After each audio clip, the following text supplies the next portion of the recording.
and welcome to another episode of the Nonsense Review, specifically extra credit this time, so I hope you enjoy all this bonus content we've been churning out for you guys. Before I get ahead of myself, I should probably introduce us. I am your host, as always, Devon, and joining me, equally as always, is Rick. Hello, hello, hello, hello. Today I've got Rick really unprepared because I told him about a week and a half ago now, behind the scenes, behind the curtains, that I've got an idea, I want to keep it a surprise. I'd say for once, but just more than normal, really. I'm flying by the seat of my pants. On this occasion, it's because I actually have no idea what's coming. No, he does not. I even had to explain to him before the podcast started. By the way, if you really don't want to do this, just say so. I have a backup plan.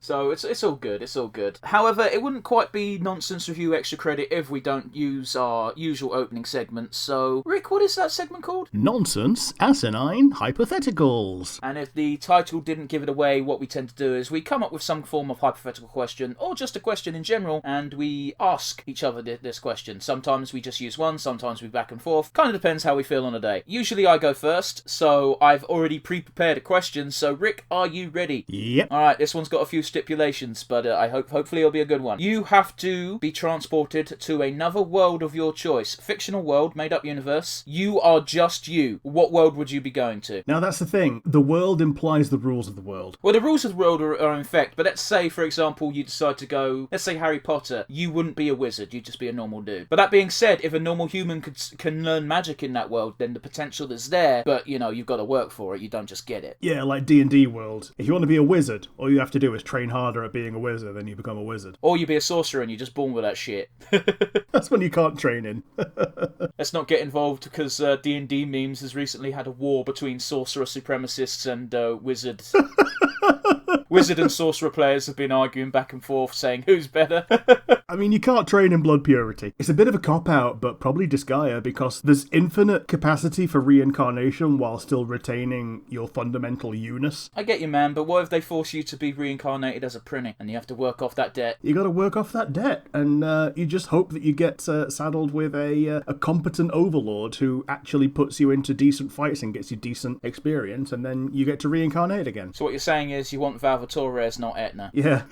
Oh, jeez. Oh, could you imagine being a prinny under Etna? Literally under Etna. One of the times you actually see her in, I think her introduction to Disgaea 2, she just literally sat on one. I think you might be right. You recently beat Disgaea 6. Yeah. I'm nearly there. I've met Etna. I checked her stats and I checked her move. And that move she's got, which is the prinny thing where she just chucks prinnies at you 700 times. Yeah. Prinny raid. The description for that attack now just says, how many prinnies have died just because of this attack? It's that sort of humour that makes me love this guy. Yeah. Now, unfortunately, my question for you is slightly tangentially related. It's a really, really simple one, and it's favourite background Disgaea character. Okay, define background for me. Someone who's not a main character, so outside of your Lahal, Valvatores, Zed, and all that. So it can be a secondary character. It can be like Etna if you like. I mean, if it can be someone to the level of Etna, then I'm sure I'll get away with this. I've forgotten her actual name, but it's the newscaster, the bunny girl. Oh, Plenaire. Yeah. The reason why I always fumble her name is because her name is just similar enough to other people's names. Yeah. So she's now DLC in Disgaea 6. Yeah, she was DLC in 5 as well. Yeah, by the time people see this episode, she'll be available. Oh, sweet. She's like a quid.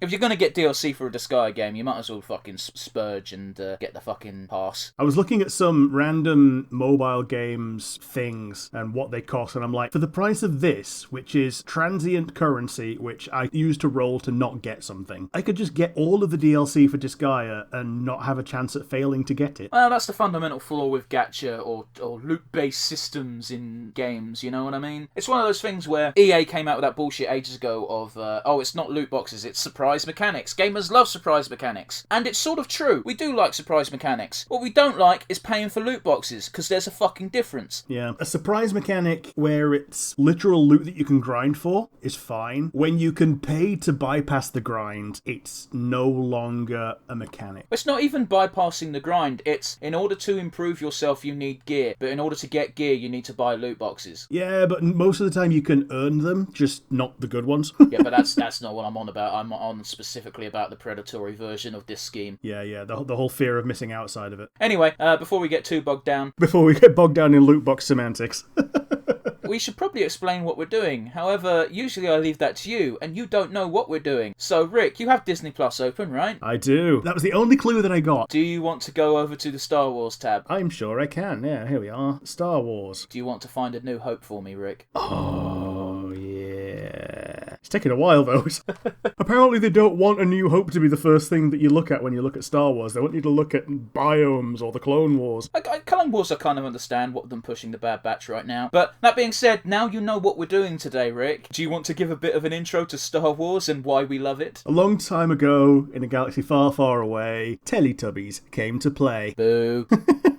But yeah, it's basically a lot of us have a first love when it comes to science fiction, and for a lot of us nerds, it's a big war between whether it was Star Wars or Star Trek, and then you get the odd hipster nerd whose first love was Battlestar Galactica or Stargate might be in there. I suppose, yeah, that was a big thing around the 90s. Like, I was there for the first movie, I was alive for when the series came out, but by that point it was released on Sky, and we were a Pooh Babby family that didn't have Sky at that point. Back when that mattered. Yeah, absolutely. So when I got into Stargate afterwards, it was when I was at uni and we had box sets. And I was rooming with a bunch of guys who had box sets of Stargate and Babylon 5, which is another one of these ridiculously long sci-fi shows that all the nerds seem to have watched. And then we had Farscape as well, but we never got around to watching that, which is a shame because it has Morrigan in it. Like she's literally the second main character. I'm going to assume you're talking about Dragon Age. Yeah, Claudia Black. Yeah, cool. Because, there's many Morrigans. Yeah, there are.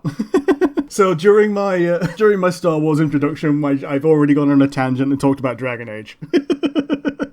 Yeah, sounds about right. I don't know about you, Rick, but there's a lot of people who have strong opinions about Star Wars being the best sci-fi, let's say, franchise. I don't quite agree with that, but that's neither here nor there. I enjoy Star Wars, the original trilogy, more so than the other two trilogies, but the prequels aren't terrible, especially with the lens of looking back on it as an adult. I was a child when those films came out, so literally.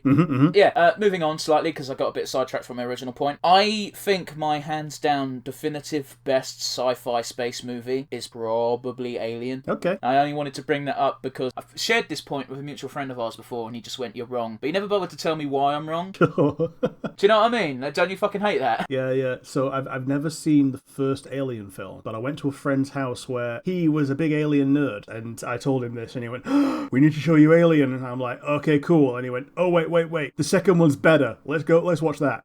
I respectfully disagree with that. The second film is fine. It's a great film, but I think the first film it defines. Yeah, looking back on it, I can tell why he thought it was better, because it was more actiony. Ripley's already a badass, and you also get the nice little bit of bonding with, what's her name, Newt, is it? Newt's a little kid, yeah. Yeah, she goes into suspended animation, and by the time the third film comes out, she's become the host for the new Queen or something. Yeah, I tend to drop off after 2 because 1 and 2 are great films. 3 onwards, they get a bit murky. Speaking of Alien nerds, I bought a toy. Yeah, you did. About a month and a half ago now, which was a tiny little Alien book. It's just got a bunch of fucking quotes from the film. But more importantly, it came with this small bust of the alien, and you press this button and this happens.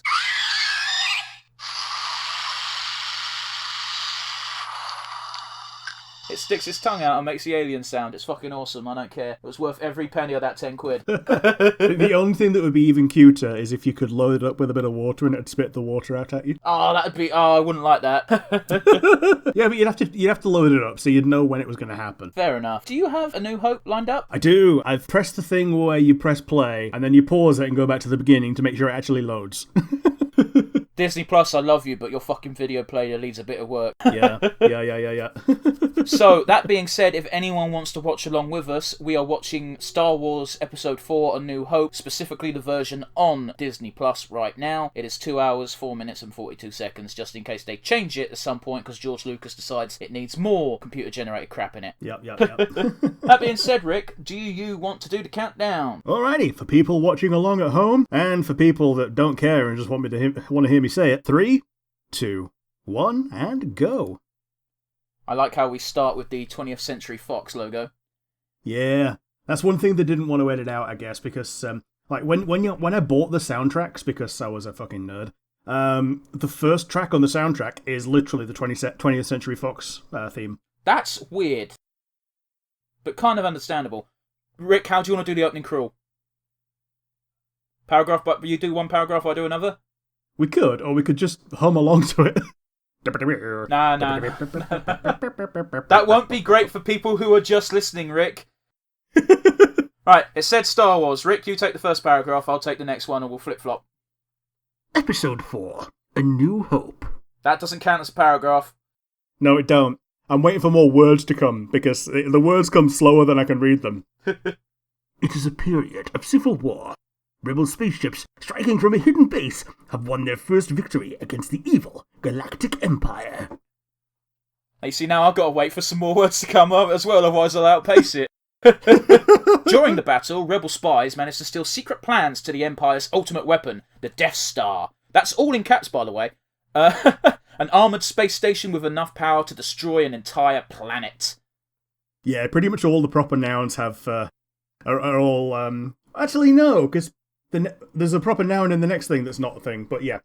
Pursued by the Empire's sinister agents, Princess Leia races home aboard her starship, custodian of the stolen plans that can save her people and restore freedom to the galaxy. I'm going to level with you guys, because me and Rick have probably seen this film countless times. We're probably not going to pay that much attention, and we're probably going to do this thing where we're going to talk about our love of Star Wars, and every so often go, oh, this scene's great, shut the fuck up. Yeah. But yes. We're just going to be a pair of member berries throughout this entire damn film. Hey, remember Chewbacca? I remember. Remember Chewbacca again? Dude, that trick didn't work on me, and I'm so glad it didn't. Our mutual friend who's been on the podcast, Chris, said, oh, do you want to watch the new Star Wars films? And I was like, nah, not really. And then one day we watched the two that were out, and I went, this is awful. Okay, so yeah, they weren't great. They had some good things about them. Like, the middle one, which everyone hates more than anything else, has the best opening of the three, because it's just spaceship porn. Well, I'll give the middle one some credit for trying to not be a fucking carbon copy of Empire. Yeah, for trying to subvert itself. It tried to do the Return of the Jedi actions during the Empire Strikes Back era, as it were. Because the first film was literally just A New Hope, but with a boob job. Yeah, you're not even wrong. Yeah. They even took some original names like Starkiller Base, because... Oh, wasn't that the original name of something? Oh, yeah. Yeah, Luke Skywalker was originally Adam Starkiller. I'm just picturing fucking He-Man with a lightsaber. Yeah. Dude, oh, man. It was the best scene from Rogue One, not just the scene they decided to add of Darth Vader being fucking Darth Vader. Dude, not only was that one of the best scenes in the movie, it also gave us the precedent for the end of Mandalorian Season 2. Yeah. We got to see literally a heroic variant of almost exactly the same choreography as Luke's bossing all these plague troopers. It's good, man. It's good. Dark troopers, sorry, not plague troopers. Some dude on YouTube did a side-by-side split shot of the two scenes, and it's a fucking lovely thing to watch. Yeah. If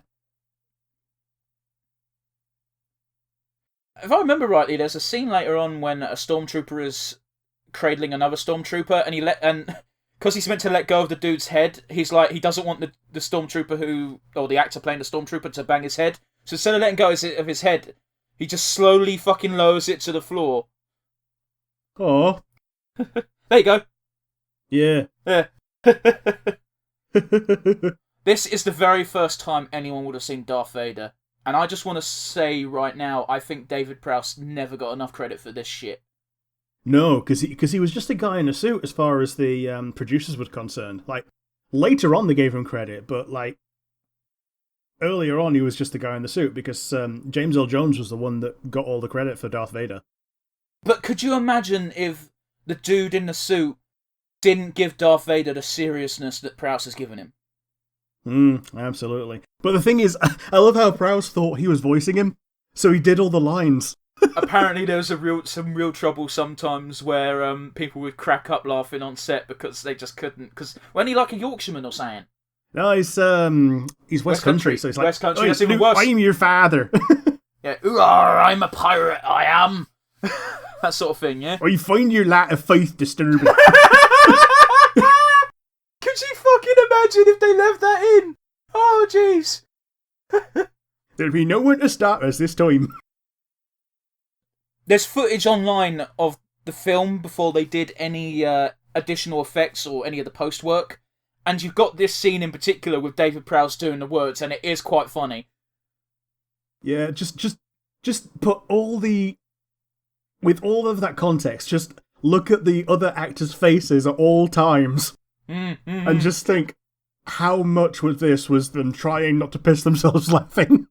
It's a good thing most of the ones in the first scene are stormtroopers. Also, I don't want to shit on James Earl Jones, but that was one of the worst delivered lines in this film. I get you. When he just kind of realizes that there's another line to read during that line and doesn't put the inflection in the middle sentence. Yeah, but is that James Earl Jones's fault, or is that the voice director's fault? It's the voice director's fault for not picking it up and telling him to do it again. It's one of those things where I don't like giving voice actors too much shit, because at the end of the day, the director went, "Yeah, that's good enough." If the voice director doesn't give a shit, then why would you give a shit? Yeah, when I was doing lines for A Fox in Space, like, I don't even have a lot of lines, but we were doing it for an entire afternoon. This is the most baffling decision in the entire film. Yeah, they're rationing laser bolts. Fucking... They're droids. Surely they can function in space still, right? They can function in space, but it's less about, is this safe? And will it retain air pressure or anything? And more, is it safe enough to actually land without, breaking every single servo in our bodies? Fair point. And this is the first time Darth Vader gets named. And even then he's not called Darth Vader, is he? He's just called Vader, isn't he? I think she actually just say Darth Vader, only you would be so bold. Was it Lord Vader? I don't know, I've sort of blanked, to be honest. Well, 10 years ago, I could have told you perfectly. I used to do this thing when I was a young poo babby of, because I only had like 6 films that I cared about, I used to know the script off by heart and be able to recite it word for word. That's actually how I made one of my friends, by reciting... we did it back and forth, recited the words to the goddamn Lion King. Oh, Jesus. Which part specifically? The Lion King. What, the entire film? Yeah. That's fucking sad, man. We could pick up any part of the film and then just like do the next 10 minutes until we got bored and stopped. Jesus. And we normally got bored and stopped not because we got bored and stopped, but because break time ended. You did this during your breaks. I mean, like, this is before Tamagotchis, so like we didn't even have like phone to play with because like... How old were you? Very. I mean, not very. I am very old, and I wasn't very old at the time, so... Play fucking tag or some shit, bro. The ball was normally... You don't need a ball for tag. Okay, there's a big stone ball, which was the kind of like... We had like a hide and tag thing where you'd disperse into the crowd of people in the playground, and it was like a hybrid game where you'd go around hunting the playground for people that were playing, and then you'd tig them, and it was zombie tig. Oh, okay, so yeah, it's just the more people you touch, the more people are on your team, the easier the game gets. Yeah, hide and zombie tig, but the first player had to be at a neutral zone that was visible to all the other players, and it was just a big stone ball, so that would be basically camped by people playing zombie tig. Man, do you want to talk... Sorry, completely changing the subject. Do you want to talk about for a second, how much of a prick... is his name Anthony Daniels or Christopher Daniels? Anthony Daniels, yeah. I've got his book, actually. Do we want to talk about how much of a fucking prick he seems? Well, early on, yes. I think he's mellowed out a lot over the past few years when he realizes, yeah, I'm not immortal, and all these nerds are going to have to remember something about me. I'm more meant specifically towards he's passed on now, but Kenny Baker, yeah. Where he's just like, I used to talk to him on set, and he used to not say anything back, so I didn't know what was what. And it's like, you think you've got it worse than that prick in the little robot suit? Yeah, he's in a bin. Yeah, like, for fuck's sake, he can't talk. There's too much shit around him. He always used to shit on, like, apparently the two actors hated each other, and I don't blame Kenny Baker for hating fucking Anthony Daniels, considering he apparently treated him like shit on set. Allegedly. It's hard to say, because Anthony Daniels isn't going to admit it, and Kenny Baker you can no longer ask. Yeah, absolutely. Do we want to talk about how Jawas are just space rats? They are absolutely space rats. Apparently, they were, if you go back far enough in the lore, they were a divergent evolutionary species from the Sand People. That's so fucking weird to me. It makes no sense. But it's actually not that big of a mental stretch, because it's basically the difference between humans and halflings. But they're not real, Rick. Neither are Jawas. No, I know, but you're saying, like, it's not that much of a stretch because it's just the same as this. But I thought you were going to use a real-life example, not another made-up gobbledygook bullshit. Okay. Chihuahuas and fucking Great Danes. There you go. It's still a bit too much of a stretch when you've got species that are sentient and can properly communicate. I know dogs can communicate and they are sentient, but you know what I mean. Yeah. They can't say fuck off. Yeah. Not verbally, at least. They can mean it, but they can't say it.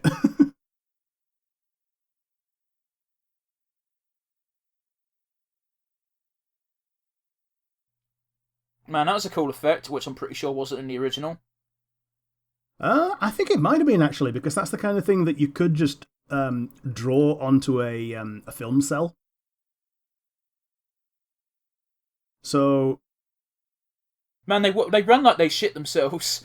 Yeah. Because they're all actually just little kids, and they're in these costumes that they've probably worn for the first time that day, and they're told, yeah, just run over there, and then, yeah, obviously the easiest way to do that is to run like you shit yourself.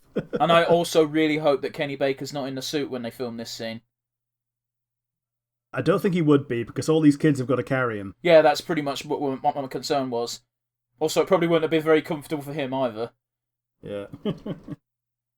Do we want to talk about how, despite being simple in design, the fucking Sandwalker? What the fuck are they called? Yeah, Sandcrawler.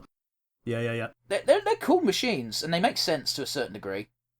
Yeah, apparently they were left behind by a previous civilization. That makes more sense, because Jawas are pretty good at repurposing shit. Yeah, they were... apparently it was not even a previous civilization. Apparently it was the Zerka Corporation, which we all know and love. Sorry, I don't know as much about the expanded lore as you do, bud. Okay. They're basically Amazon for Star Wars. Oh, right, cool. Yeah. Or Nestle. Pick your poison. Maybe Nestle, lest they use slaves. Yeah. Am I allowed to say that? Is that libel? Slander even? I forget which one's written and which one's... Libel is in print. So it would technically be slander. It's funny slander. Yeah, it's accusatory. It's not. We're not releasing a press release. It's fine. We're watching robots look at each other. Oh look, it's Wally. Yeah. Hey, a gonk. Man, the older Star Wars meme subreddits are obsessed with the gonk droid. Yeah, well, there's a new one in Bad Batch. Oh, okay. I've only watched the first episode, so... Yeah, I think Omega just calls him Gonky. That sounds like a racial slur. It does. But yeah, I love how gonk droids are just named after the fact that they say gonk. Like my first exposure to a gonk droid was Lego Star Wars. Yeah. Or at least knowing what it was called. Allegedly, they're meant to be basically walking batteries. That makes sense, because their design doesn't really lead credence to anything else. Yeah. The Dewback and the shuttle are new. Yep. You can tell the Dewback is new because it's got fluid animation and isn't a fucking elephant with a with a thing on its nose. Can't remember. I think there's a scene outside Mos Eisley as well where you see all the aliens, well, not all the aliens, but a few alien creatures walking around, milling about, going about their life. There used to be practical effect ones, but I feel like it might be something that Lucas added in, like, nah, CGI's better, fucking get rid of this shit. Yeah, so I think what they did was they extended the scene and just had, like, more going into Mos Eisley. It's one of those things where I understand wanting to perfect your vision, but when so many people were in love with the way it was done beforehand, why would you fuck it up for them? Other than the fact it's mine, fuck you. I'll do what I want. Fuck me, you sent me that fucking link to the Jedi fucking song thing, which I don't remember happening. Oh, Jedi Rocks, yeah. So I didn't even know it was called Jedi Rocks until I looked for it, and I'm like, I don't even know what I searched. Something like Special Edition Jabba Palace new song. Yeah. It's it looks like a fever dream, and it looks like the kind of shit that would make it into the modern Star Wars ethos and not the old school movies. But oh well. Man, just talking about it, all I can see is that hairy creature going, "Whammy wham wham was a wham wham." Yeah, yeah. Which ain't far off from what he actually said, I'm sure. Then the Wonky Hood. Like, the only thing in that scene I remember was the weird elephant on the keyboard, because I remember that from the original. Oh yeah, I think he's a Kubaz or something, yeah. Dude, I don't know what the fuck it's called. I just know it was a weird creature in the background that stood out amongst all the other weird creatures. Hey, Uncle Lars? Uncle Owen. Owen Lars. Ah, well, there we go. Yeah, Lars is his surname.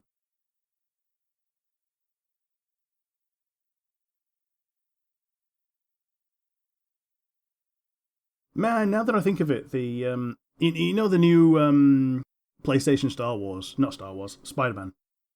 What, the Miles Morales one? Well, I meant the regular one. Okay, yeah, sure. Yeah, like the Aunt May in that reminds me so much of Aunt Beru. Yeah, I can kind of see it. Just because she's like, over 30. Man, bear in mind, R2 only got saved because that other droid suicided. Yeah. And apparently he allowed himself to be sabotaged to suicide. Weird. Yeah. Are we also gonna...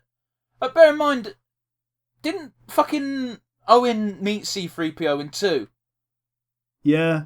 Didn't they own him for a while? Yeah. They do this all the time. They just write things in as plot holes just for people to ignore because fan service. To the point that they could have just ignored the General Grievous meets Anakin for the first time in Revenge of the Sith thing, just because Lucas ignores continuity all the goddamn time. So why not just do so for the sake of a fun story? Yeah, but Filoni gave a fuck and he made sure those two never crossed sabers. Yeah. Which blows my fucking mind. Don't forget, R2-D2's a raw hero. Yeah, he is. He saved the Naboo ship. Yeah, he got he got shined up. He's the only one of those R2 droids that didn't get shot off. There's like 5 of them. Man, look how babyface Mark Hamill is. Yeah. He's like a young Sebastian Stan. I think I remember telling you that I genuinely thought it might have been Sebastian Stan doing a stand-in rather than Mark Hamill. Yeah. And I think the only thing that made us, doubt it was, other than the fact that, he got the fucking toy! Like, he actually owns one of those as well. So he owns one of those fucking craft, and he's still got a toy of one. Yeah, but he's never allowed to fly, isn't he? Isn't that the deal? Like, he's stuck on the farm. He's allowed to fly, he's just not allowed to leave the planet. Yeah, well, who gives a fuck? Who gives a fuck if you have a ship, then? Well, it's basically a personal sports car kind of thing that can fly. Mm. It's not meant to leave orbit, but they use them for training. They even let you fly one in Rebel Assault, which was like a 90s arcadey kind of game where they use a lot of photos as backgrounds. You know, the PlayStation style where they just... Oh, I get what you're saying. Yeah. Yeah, so like there's like photos of shit, and they use that as the background, and then you have a little sprite that goes around, and the sprite is like hand drawn. Yeah, like those sort of workarounds don't age well, but you got to admit at the time they were quite impressive. Oh yeah, absolutely impressive at the time. Really kind of charming in a weird kind of way. Oh, hang on, we've got one of the most important scenes in the entire franchise right here. Yeah, where R2, I think he just chooses to do this, to be a prick. He's just like, alright, this kid's like not only just 20 if that, and he lives on this farm with his aunt and uncle, he's probably horny as fuck. So... Yeah. You probably ain't seen the titty before. Depends how often he goes to Mos Eisley, innit? Yeah. Because, you know, we know what that place is like. Yeah. Probably not very often, actually.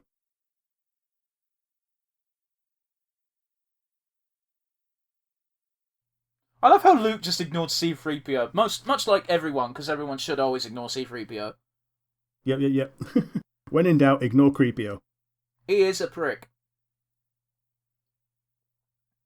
Now, here's another dumb fucking line in the series. When he gets to it. Obi-Wan, I wonder if he means old Ben. Yeah. Obi-Wan, old Ben. How many fucking Kenobis do you know, you prick?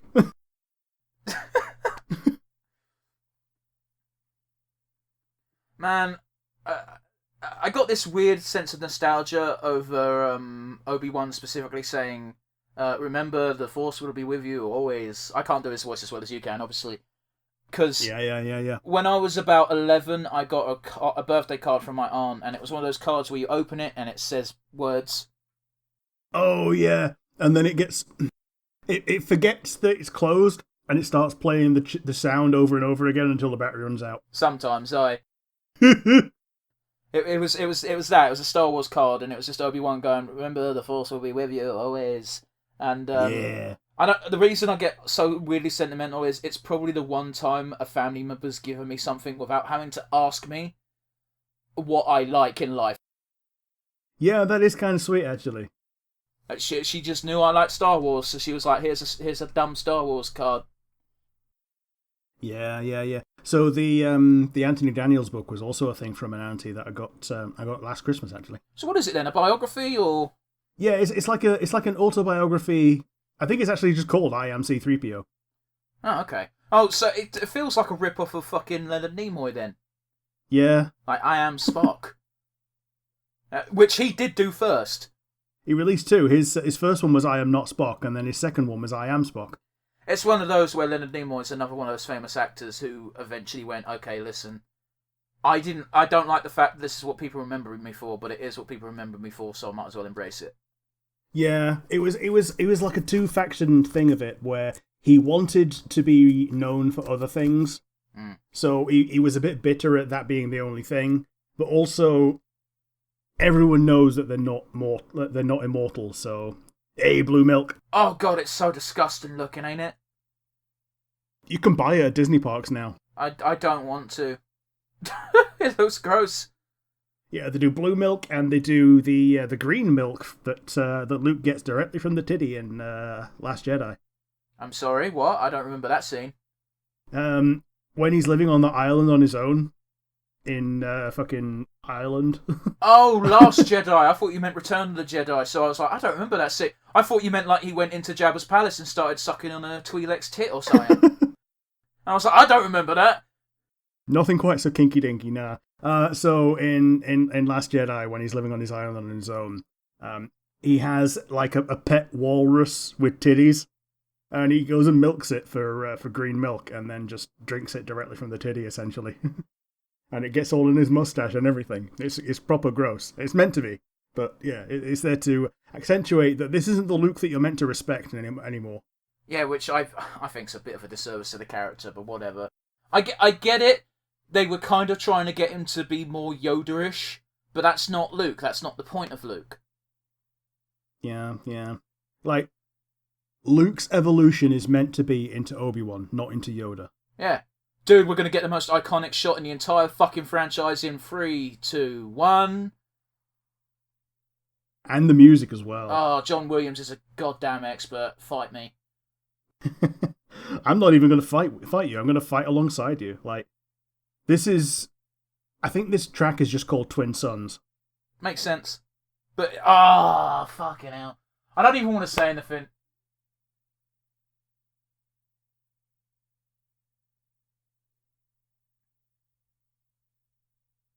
When I went to see this in live in concert, that was pretty much the mic drop moment for the entire orchestra. I can't think of many moments that would beat it. Well, there's the ending in the throne room.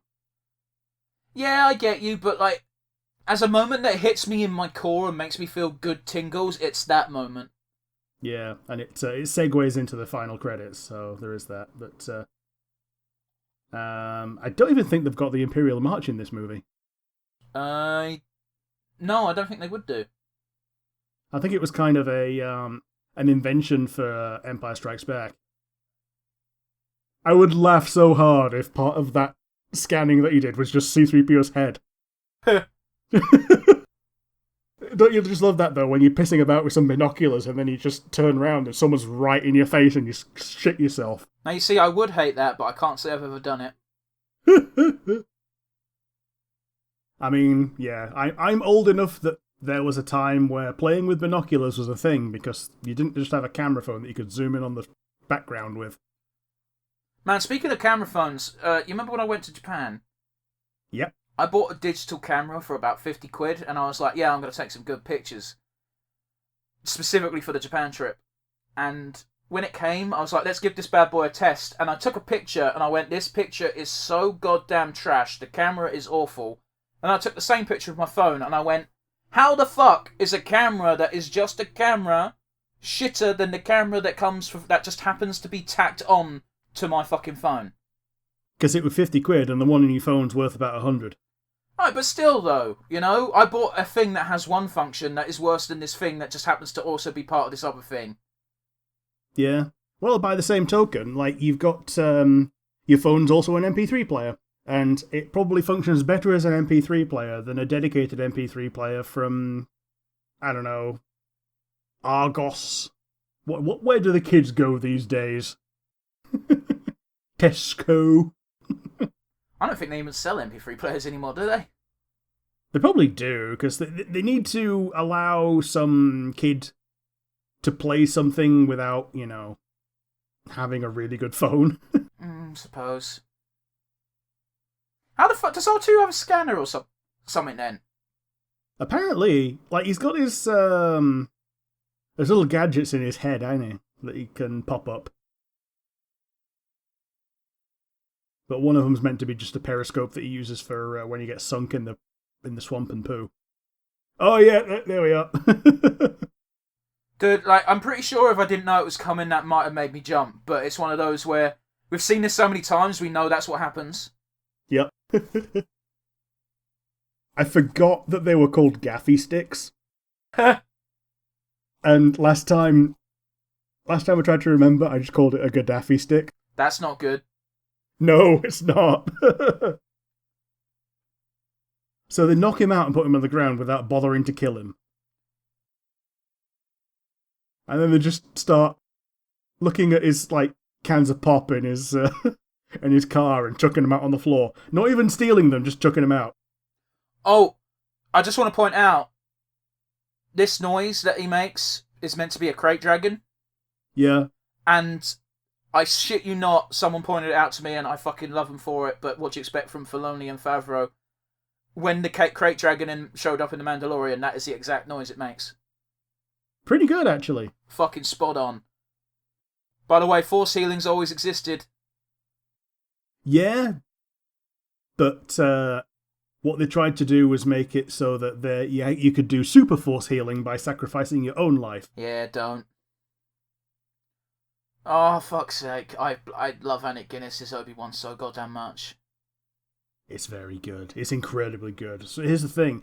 He was just phoning it in, essentially, but when he phones it in, he grasps that phone with both hands and he treats it with reverence. Like, he puts everything into the thing that he's doing, even if it's just for a paycheck. That's really interesting, because from his own mouth, I've heard him say he never phones it in. He always gives it 100%, even if he doesn't necessarily like the thing he's doing. Okay, maybe phoning it in was the poor choice of words, but still, he was giving it 100%, but like he never treated it as anything other than a paycheck. Hmm. And then when it became popular, like he like took a step back and went, okay, maybe people actually feel more about this than I do, so I'll give them the benefit of the doubt. Oh, so I did hear everything you just said, but I get chills every time I watch this scene, because it's almost as if Alec Guinness knows exactly what happened during the fucking Clone Wars. Yeah. Even though we know he didn't. He had no idea what the fuck happened before this film. Of course I know him. He's me. Stupid prick.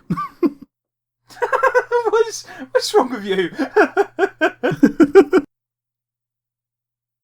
There's something inherently funny about Obi-Wan Kenobi calling someone a prick. There is.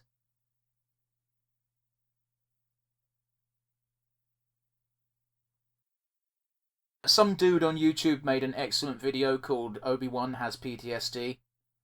It's about 5 minutes long, and it's a masterful fucking fan work, and I recommend it to anyone. Yep. I think I've seen a couple of GIFs of that. I mean, all it is, it takes compilations from everything Obi-Wan's been in, so you've probably seen the source material. So... Oh yeah, everyone's seen the source material, that's the thing. But what I'm talking about is, I think I've seen GIFs along those lines. Like war flashbacks during his little introspective sideways glances and meaningful silences, you know. Dude, I think the most powerful one, and we're going to see it in about a minute, is where he just goes, he was a cunning warrior, a great pilot, and there's just a little pause, and goes, and a good friend, and he smiles. It's so good. It's so indicative of the memories that he has of Anakin.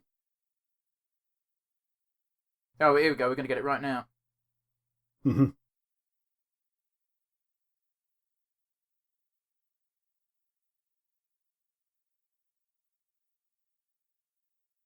He smiles, and then it just slowly goes into fucking back to neutral, where like, yeah, but, fuck Palpatine. So goddamn hard. Yeah. I love how he gives him the lightsaber that he just took off his, essentially, like, 9/10 of a corpse. Here's your dad's lightsaber. He killed kids with this. It's, Like, I want to point out, someone pointed out to me that Obi-Wan technically had Anakin's lightsaber longer than Anakin did. Oh, by far and away. Because Anakin kept fucking losing his as well. Yeah. Like, this was a brand new one. This is the one that he made. So the ones that he kept losing were, like, mass-produced lightsabers from the temple. Which is why they just tossed them 2 extra ones at the end of Clone Wars. Because they just mass-produce them. Like, you're meant to create a lightsaber. It takes about 30 days to, like, focus your energies and blah, blah, blah, and create it yourself. And that's why, like, they're meant to be personal, and why some of them have some kind of flair to them. Like, Dooku's is a curved one, because he liked that form of combat. And Yoda fucking hated it. Yeah, because it was meant to kill other lightsaber users rather than, you know, just duel. I love the idea of someone designing a lightsaber specifically for taking down other fucking duelists. Because it makes sense. Yeah. And what also makes sense is fencing with something with no weight. Like, I've not done much fencing, but yeah, it's a very agile fighting style. It is.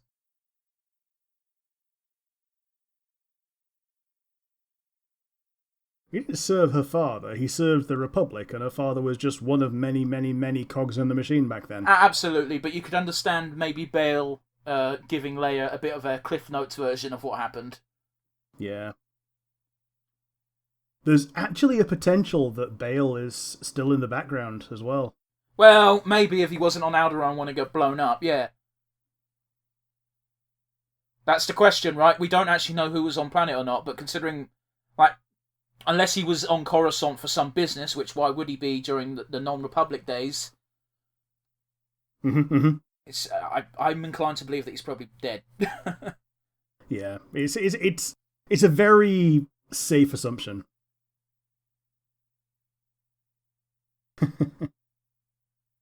I like in the extended universe, like 1 in 20 people is just an Alderaan refugee. That's fucked. Yeah. There's a lot of people that were off Alderaan at the time.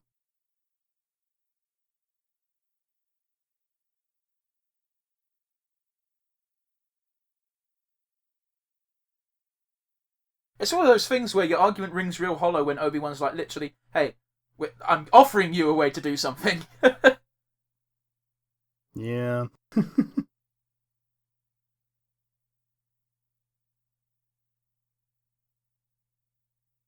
Oh, every time this music plays in the background, I don't tear up, but I feel something in my heart.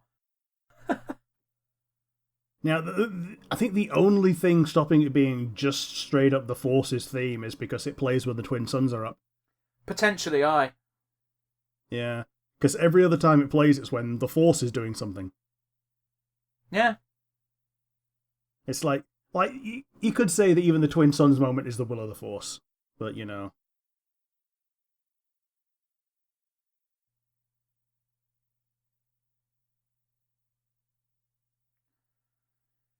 Man, probably the only person who is almost on par in the room with Vader for intimidation. Yeah, good old Peter Cushing. Man, they did a real good job of CGIing this dude in Rogue One. He's probably the one actor who can be made to look the most like a living skeleton. It's great how he's got those like really intimidating cheekbones and that commanding presence. And also, just the simple fact that Darth Vader tends to listen to him. Yeah. Plans you refer to will soon be back in our hands. Stop it, you can't. Stop it. Stop it, you're ruining Darth Vader!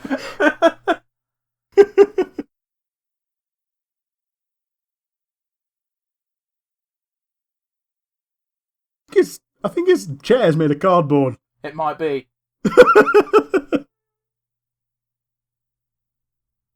Power to destroy a planet? Insignificant next to the power of the Force. Man, do you want to talk about how much of a fucking idiot this guy looks like, considering the context of Revenge of the Sith only being like 20 years ago in universe? Yeah, but he's probably like 31. Yeah, maybe so, but it's like saying, let's say, for example, that the Catholic Church has stopped being religion for about 20 years, and then being like, oh, that ancient religion of Catholicism, when it's only been out of date for 20 years. It's the exact same. It's like, that's fucking stupid. You've been alive when this thing was in its heyday. Granted, maybe just a fucking preteen, but... Yeah, but it was an ancient religion back then as well. It's just that it was still being practiced, whereas now it's outlawed. Yeah, unless your name's Darth. Yeah. Your title's Darth, whatever. Yeah. And that's the thing, like the normal rank and file people in the universe don't know the difference between a Jedi and a Sith. Dude, it's one of my favourite things in KOTOR, where someone goes up and says, oh, that Jedi Civil War, and your character's like, actually, it was a war between the Jedi and the Sith, and he's like, people don't fucking care. Yeah. It was people with glow sticks having a rave at each other and getting the rest of the galaxy involved with the collateral damage. Man, do you want to talk... Sorry, change the subject slightly. Do you want to talk about how it's like, only Imperial Stormtroopers are this accurate as they never fucking hit anything ever again? Yeah. Mind you, don't you fucking love that fucking detail? I think it was in the Clone Wars they put it, where a clone trooper was wearing the new issue Stormtrooper helmet, and he couldn't hit for shit with his blaster, so he just took his helmet off, threw it, and then all of a sudden he hit every single fucking shot. Yeah. So canonically, the only reason Stormtroopers are so shit at shooting It's because of their fucking helmets. Yeah, that are just there to make them look intimidating. Yeah. Oh, have you seen that meme photo of the thing we're about to see? I don't think so. It's a Kenner action figure. Oh, I have seen that, yeah. Yeah, the two burnt out skeletons. Man, it really hits home how, hey, I forgot you actually saw the charred fucking remains. It's quite graphic. Yeah, it is. And it was released as a Universal on VHS as well. So it was deemed that a skeleton like that was okay. The arm that gets cut off later with a little bit of blood is okay. Because you don't actually get to see the act of violence, you just get to see the results. And getting to see the results is okay, because the results are the consequences. Well, it's kind of like how they get away with it in the prequel trilogy of, hey, the bad guys are droids now. So, go fucking nuts. I might be about to sneeze, so I'm going to try and force it away. Also, this thing is upside down as far as I'm aware. Yeah, it don't look right, does it? Yeah, I think it is actually upside down.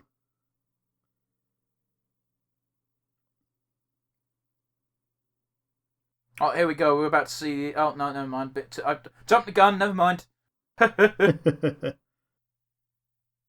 It's kind of nice that they're bothering to burn the corpses of the Jawas. To a degree, but also...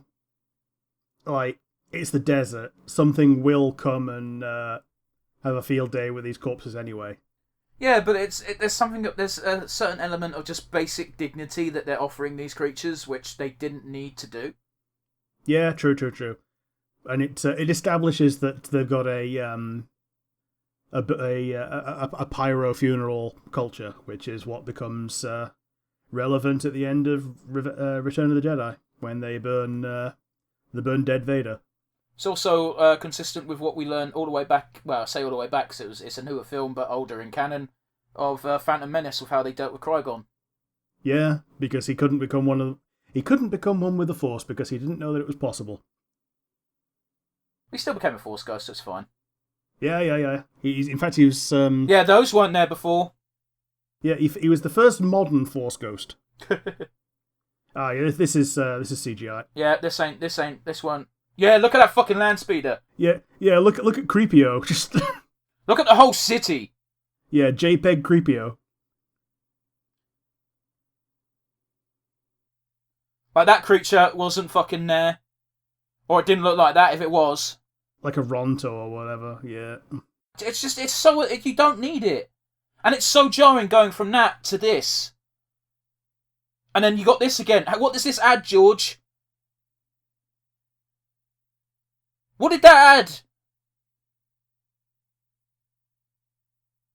Man, Obi-Wan's good at bullshitting, ain't he? Yeah, he is. I love how he's basically had to ensorcel like 6 people because the rest of them can just hear him do that. Mm-hmm. I also like how George Lucas made a point of having him do this shit in Attack of the Clones. I know it's just a throwaway little gag of death sticks, but the main purpose was to show, hey, by the way, Obi-Wan's always done this. Yeah. What is this adding, George? Just casual mind rape. Don't badmouth them too hard. You're gonna have to sell the car to him in a minute. True.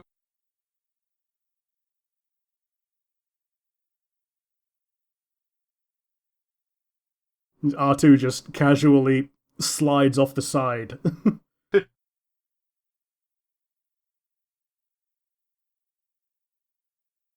Man, I know we haven't met him yet, but do you want to talk about how Han Solo is actually not that good of a pilot? He's not that good of a pilot, and he's not that good of a person, but because he's Harrison Ford, he gets a free pass. As Creepio shit himself. Sorry, continue music. I know you said something important, but it's already gone. Fuck it. I think Creepio sharted. You gotta admit, these alien designs are pretty cool. Yeah. So I always respect an alien that's not just a human with a human nose. Yeah. Looking at you, Klingons. And Frieza. Well, yeah, but that's cartoon. And look at that little thing. And look at the devil. Oh, yeah. So apparently the devil guys, their females are like proper furry bait. And when they hit puberty, the females just get more furry, and the men just like lose all their hair and get the horns. Fair enough then. Dude, fucking changing the subject. I don't think they have, but there's a potential, right? Did Obi-Wan and Chewbacca never meet? No, they meet here. No, I meant before this film, Rick. Because I know Chewbacca technically is buds with Yoda. Ooh, that is a fun one, actually. Because I remember that they had that whole thing in Kashyyyk at the end of Revenge of the Sith. True. But I don't know if Obi-Wan might have done something on Kashyyyk during the fucking Clone War animation. I don't know. It's been a while. I don't know. Like I've not actually watched all of the Clone Wars. I watched the most recent season because it was new and interesting, and I've seen like a cliff notes of like best of Ahsoka moments, and I saw the opening movie, which was like a rough around the edges pilot, and a couple of the early episodes, which were incredibly kiddie, and then I kind of dropped off. Dude, the first episode that has Yoda land on the planet of the Wattos is fucking so shit. Yeah. And then the second episode is what, like C-3PO and Jar Jar Binks? It's not. I know it's not great. No. You'll be dead. I love how the other guy's got a bum chin. Yeah.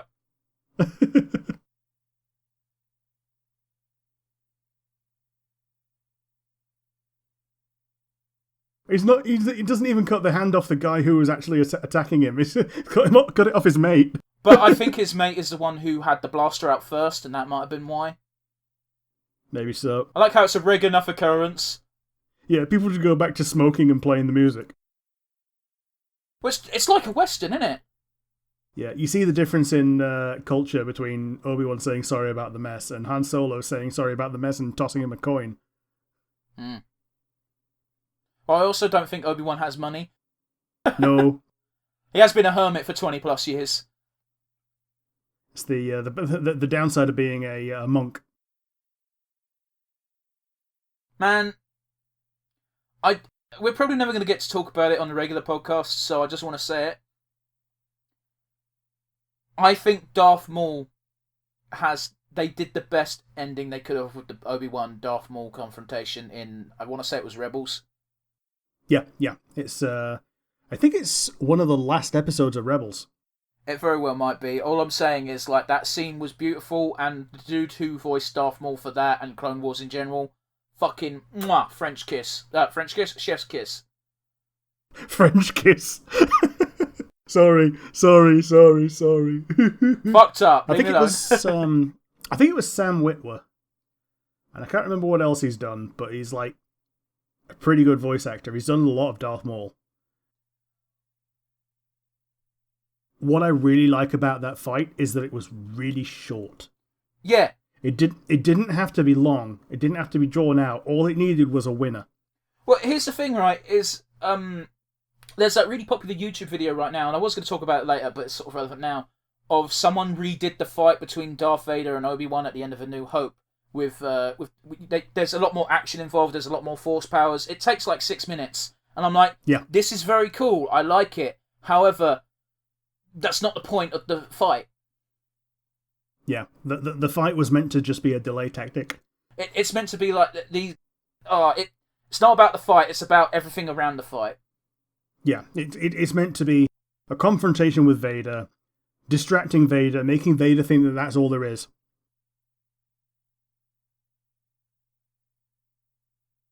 Yeah, and he's pointing them out to the stormtroopers because he didn't pay for the damages that he's just caused.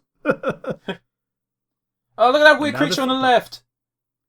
Oh yeah. He looks like a dinosaur from a meme video.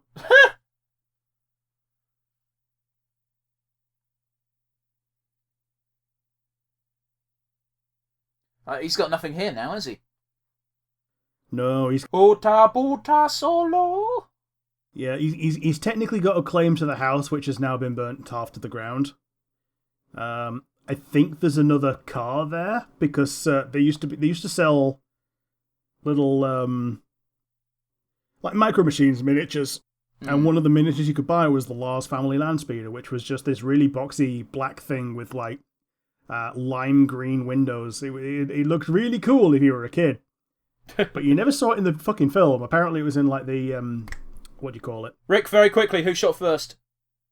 Well, it was Han, because he's not an idiot. Now then. His gun's coming out right now. Here's a quick question. Does this still have the stupid fucking neck thing in it? Yeah, I think he'll dodge his torso to the side. I don't think it's his torso. I think it's literally just his neck and it looks fucking stupid. We'll find out, yeah. McClanky. That's so fucking awful, George! He's a pragmatist, not an idiot. Like, just let him shoot first. It's fine. He's a rogue. He isn't a good guy. Yep, there we are. Toss a coin to your guy, leave the corpse. Like, you can fundamentally be a good person without always being the good guy. That's kind of Han's fucking deal. He's a stereotypical rogue. Yeah. He's chaotic good, if anything. I think he's chaotic neutral at this point. Chaotic neutral implies to me a little bit less, well, yeah, sorry, you're right. At this point, by the end of the film, he's chaotic good. But at this point, yeah, you're right. Sorry, we're talking about D&D alignments, and they're kind of stupid at the best of times, so... Yeah, I love how you can contextualize Batman as all 9 of the alignments. My favourite one is chaotically good. It doesn't mean chaotically nice. Yeah. Also, I'd argue that Batman can never actually be good, because he's always a vigilante. I mean... Which is always breaking the law. That's more, he can't be lawful. Did I say lawful? Did I say chaotic? I'm sorry, I meant lawful. Yeah, he said he can't be good because he's always working against the law. Yeah. No, I meant lawful, sorry. Yeah. Although if you go back far enough, then the alignment chart was lawful on one side. There's Greedo! Yeah. The Greedo's in the background! That's not good! Oh yeah, this elephant trunk guy that nobody fucking remembers. The only reason I know who he is because in Lego Star Wars he gets a character model and he's just called the Spy. Yeah. Also, do you want to talk about a redundant fucking scene that got added because George could use CGI? This is the fucking definition. Is that Greedo again? Well, it's a race. Like, I think that one's more green and Greedo's more blue. Fuck off! Was Boba Fett meant to be here this early? Yeah, you can see the JPEG artifacts around the side of him and all. Oh, I hate it.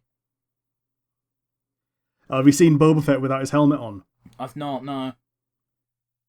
I'm gonna have to send you it after this. Listen, I get that Greedo is an alien race and not just a singular person necessarily, but they're all wearing the exact same outfit. Yeah, the good old Rhodians. Which don't fucking help.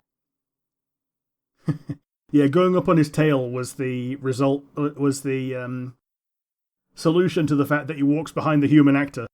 Yeah.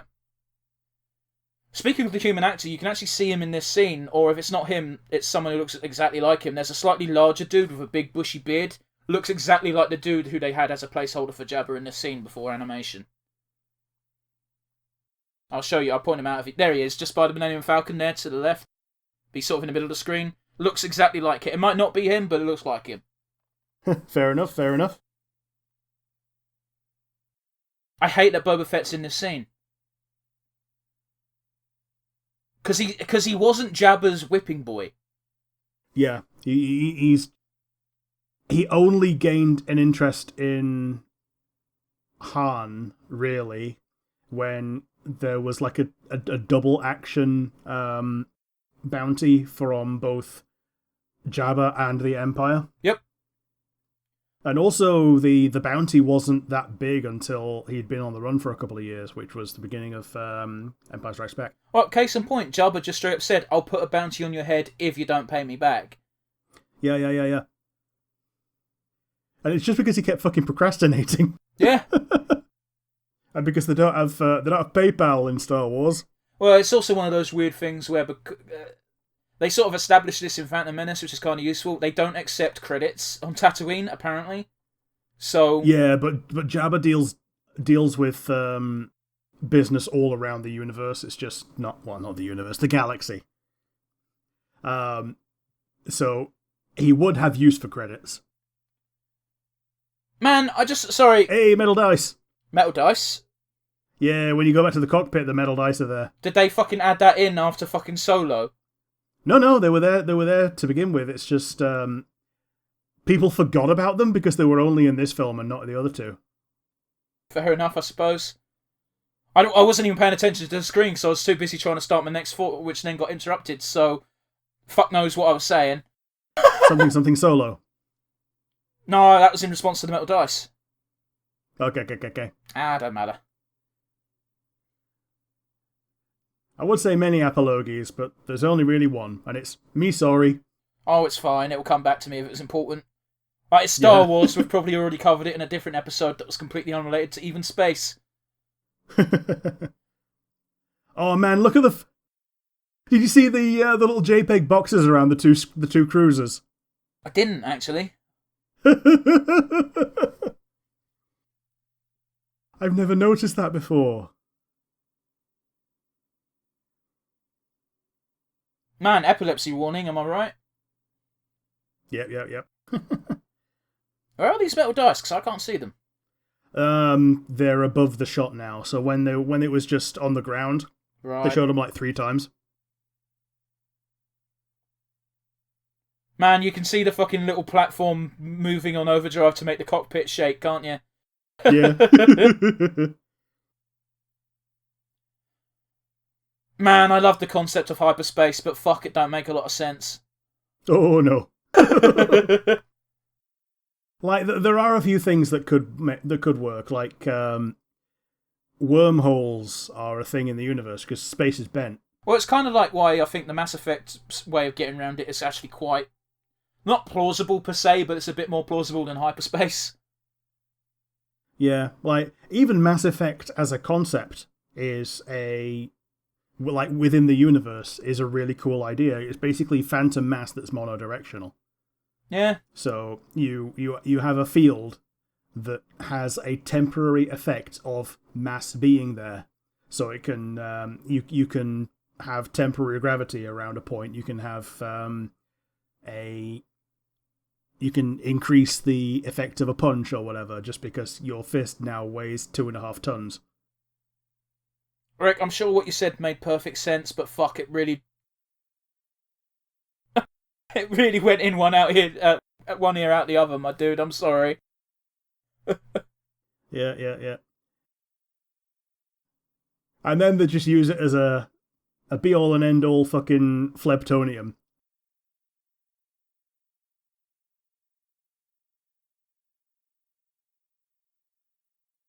I love how they reference this in Knights of the Old Republic, where you've actually got a Jedi Academy on Dantooine, and they ask you where it is, and one of the things you can say is, it's on Alderaan.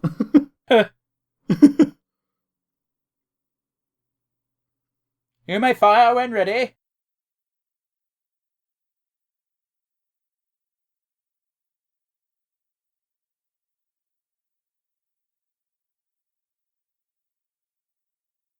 What was she aiming to do anyway? Like, what could she have done? Oh, dude, can we also shout out to the not the new films, but the I think it was Rogue One, or so, whichever one showed the Death Star again, where they didn't retcon it to have handrails. Yeah. Because why the fuck would Palpatine or the Empire give a fuck about personal safety? Yeah, absolutely.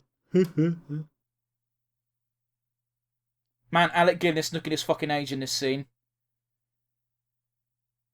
But then again, there's a good reason to, I suppose. Yeah.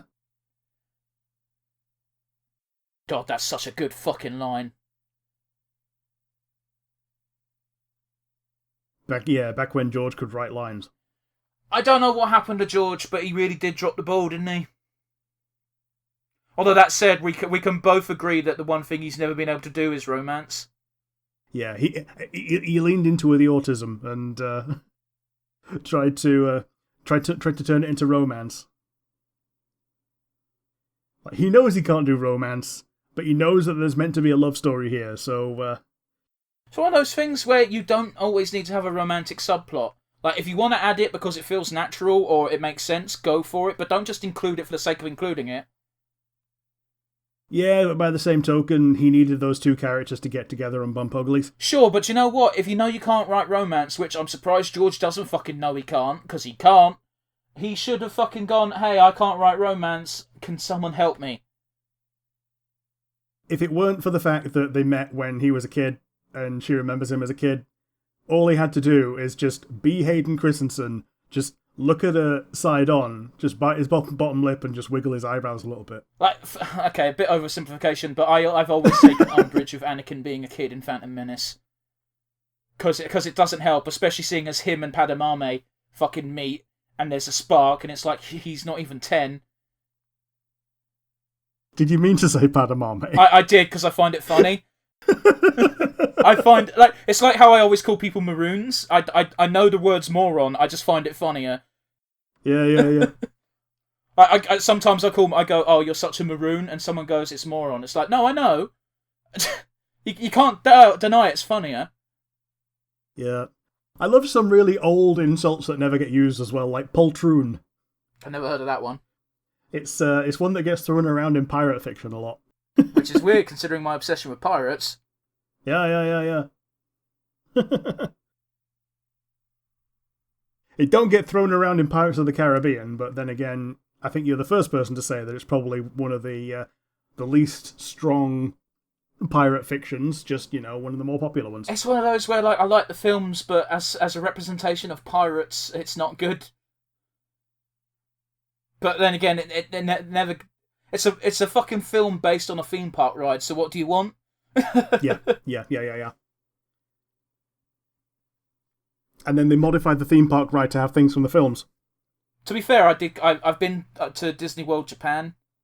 Mm-hmm. I went on the Pirates of the Caribbean ride and the Star Wars ride, and they were both pretty fun. The Star Wars ride used to be a lot more fun, in my opinion, because it had one story. You only got that one story, rather than a mishmash of things that you were bound to have some anachronism or other. Well, in the one in Japan, it's literally just it's literally the Millennium Falcon flying through a bunch of shit. Ooh, you got the new one then? Yeah, but this was 2019, so. Yeah. So there's a brand new one where you basically sit in the cockpit of the Millennium Falcon. Yeah, if you're in one of the American ones, you essentially have to have a booking for it because it's really fucking popular. And there's a secret code that you can type into the console, and it makes it into Chewbacca mode, because otherwise you get a roulette of you either get Billy D. Williams or Harrison Ford as your co-pilot. That is slightly different, because this is like you're in the it's not the Millennium Falcon. I apologise. It's a regular. Oh, is it that little bus? Yeah, because you're in it with a bunch of other people. It's not just you. Yeah. Okay. Yeah, that's the normal one. It was repurposed from the original into the new one. The new one's got Creepio as the co-pilot, and he describes things to you and like makes you scared when something shows up. And the scenes that they have there's like 4 different options for each part of the story. Like, you depart from a different planet, you go to somewhere else, you get captured by someone. Sometimes it's Darth Vader, sometimes it's just stormtroopers, sometimes it's Boba Fett, whatever. Man, you've just reminded me, the next time I come up and see you, remind me to bring my fucking Oculus, because I've got the Star Wars trilogy thing that it came free with the fucking with the VR. It's so fucking good. Oh. Yeah. Dude, like, it's the one piece of VR thing where I've played it and I've gone, I can see the appeal of VR. Is that a Vader Immortal, or is that something else? Yeah, I've been wanting... It's a 3-part trilogy, and it came with a headset. I didn't know it came installed on it, so when I booted it up and I went, oh, it comes with this. Oh my god, this is awesome. I thought it was going to be shit. And I jizzed in my pants. Say again, sir? And I jizzed in my pants. It's like, when I got to Mustafar, there's a bit where you have to walk across a ledge, and if you look down, you see lava. And I didn't expect it to fuck with me as much as it did, but I looked down and I actually went, what the fuck? My brain tricked me into thinking I was in peril. But, not a difficult thing to do, obviously, but, Dude, looking down in VR and when you know you're doing that, and somebody grabs your shoulder, it's the worst fucking thing. It's well, I've always played alone with no one else in the room, mostly because I know you look like a fucking spastic. Yeah.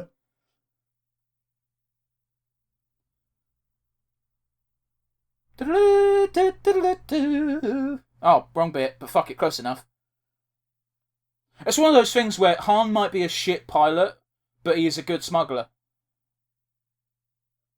Absolutely. Except for that one time when he fucked up, and that's kind of what causes most of his problems.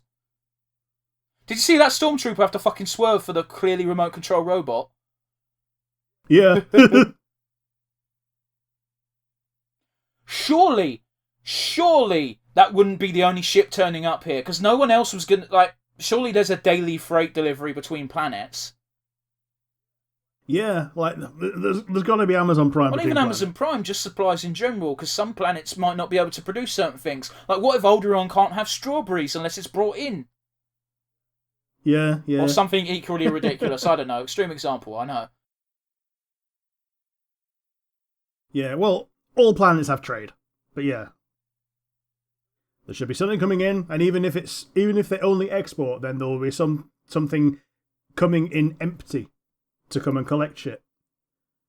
But if you're sending something empty, you're a fool. You should be sending a full freighter at all times. Yep.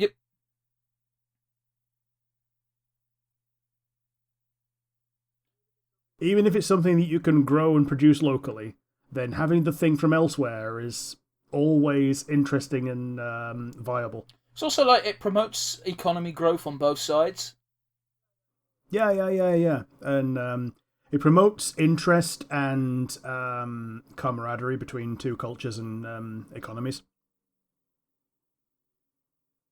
Man, I know I said this a lot during this film, but do you want to talk about how when Mark Hamill turned up for his first day of shooting when he met Harrison Ford, and he was just like, hey, hang on, I'm the hero of the film, not this guy? Yeah. I like how Han just petted Chewie on the head when he was coming up just then, though. Oh, man. Watching this film, it's actually quite depressing, because I think I've seen 4 people who are still alive. We've got James Earl Jones, we've got Harrison Ford, we've got Mark Hamill, and we've got Anthony Daniels. They're the 4 I know. Off the top of my head, who are still alive. Did you say Harrison Ford? We've lost Chewbacca, we've lost R2-D2, we've lost Obi-Wan, we've lost Darth Vader's body, we've lost Carrie. Yeah.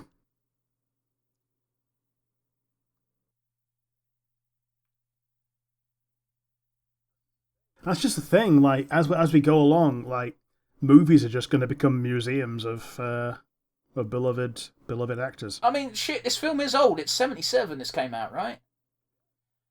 So it's not even tragic deaths necessarily.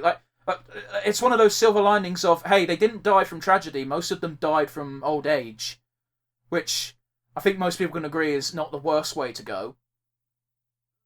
I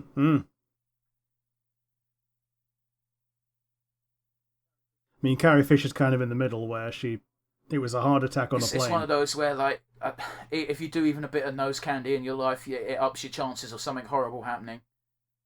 Although, no, if you listen to some stories, Carrie didn't just do a little bit of nose candy. Yeah, you can even look on the films later to see which is the nail that she kept. Jesus. Yeah, she always kept a long nail to have a spoon on hand. I didn't know that particular I didn't realise it was quite that bad. Yeah, they call it coke nail. It's simple stuff like Obi-Wan calling these 2 boys. Yeah.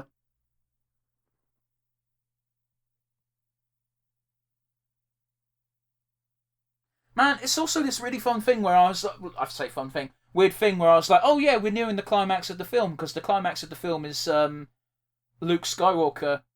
That's the line that was in the card, by the way. Where Luke Skywalker gets away on the Millennium Falcon. And I was like, no, there's another like 20 minutes after that where they blow up the Death Star. Yeah.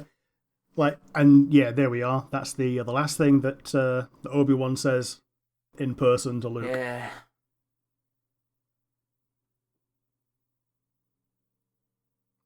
I mean, he did give an idea. He told him to hide in the fucking vents in the Falcon.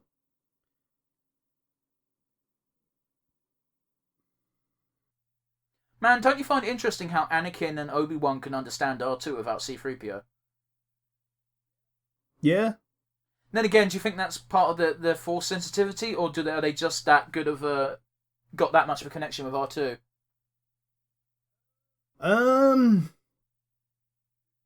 With Anakin, I think it's because he spent so much time with him that he's basically learned how to speak droid. Right. He can pick up a lot of things on like context and things.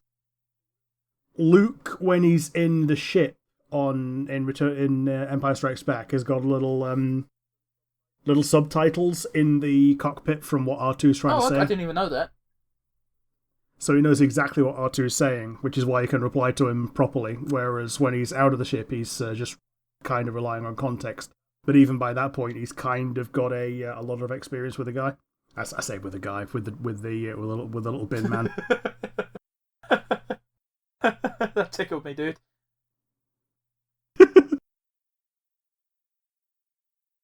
Why would you say that to a rogue? Yep.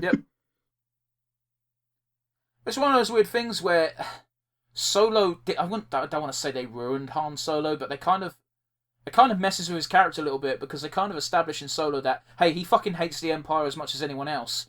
And yet, when he starts in A New Hope, it's, oh, I only do things for money. Granted, he's in a bit of a tough spot right now with Jabba and all that shit, but... They cheapen the roguishness by trying to inject heroism. Well, you remember that story I told you about that dude who wrote the book about a non-related smuggler who was smuggling spice, which is a drug, and the publisher said you can't call spice a drug because spice isn't a drug. That's what Han Solo smuggled. And there was this whole back and forth, and eventually they went, okay, we'll go to the source. So they set up a conference call, back when conference calls couldn't just be set up. Skype and Discord didn't exist back then. Yeah, you had to have a conference call phone. It took a while to set up. They set it up, they had George on the phone, and the publisher just went, yo, George, tell this guy that spice isn't drugs. And George Lucas just went, yeah, spice is drugs. What are you on about? Yeah, of course it's a drug. The only controversy is that it's legal in some planets. And, like, a standard thing that is a punishment for, and like semi-capital punishment, is that you can get sent to Kessel to mine spice, because it's a drug, but it's also a mineral. Alright, gotcha. And it gets refined after it's mined. And it's, when it's raw, it's like lyrium. When it's raw, it's a little bit more dangerous, and when it's refined, it's a proper narcotic. Right. And yeah, Kessel is difficult to get into and out of because there's a load of black holes around it. It's so funny seeing old man Obi-Wan sneak around.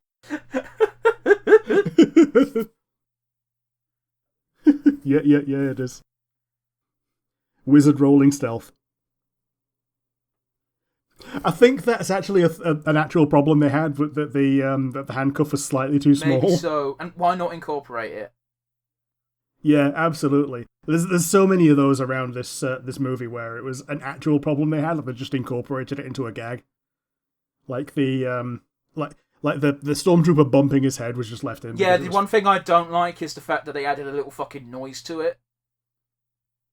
Like, because it's one of those fun little Easter eggs that you can spot when you've watching the film for the 5th time. You're like, oh look, that guy bangs his head. That's cute. That's funny. But when they've added a bonk to it, it just draws attention to it, and it kind of loses its charm. I do think it's a little bit weird how these guys have like half Vader helmets. Yeah. Does Chewie still have his bowcaster? Yes, but not right now, I don't think. Because that thing's fucking potent. If I remember, it's basically a shotgun if he wants it to be. Yeah, it's like I remember using it in Dark Forces, and it was really good in that. You could charge it up into like a 5-shot. Do we want to stop for a second and appreciate this great moment? Yeah. We're all fine. How are you?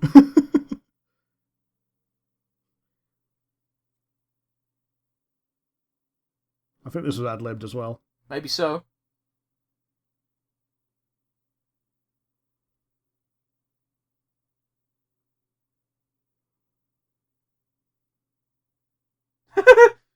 I love the way his face cringes as he says it, because he's immediately like, oh, I shouldn't have said that. Yep.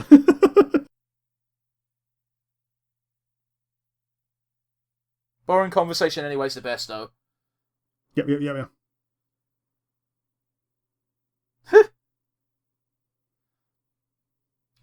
Dude, it's one of my favourite moments in Mass Effect Andromeda, where you can take the funny option and do that entire conversation in a ship with, I think his name's Liam. And Liam's just trying his best not to fucking piss himself laughing in the background. Yeah. Good old Liam Costa. Because that's the thing, like, Mass Effect starts in, like, 21 whatever. And, so these movies will just be part of past culture. Yeah.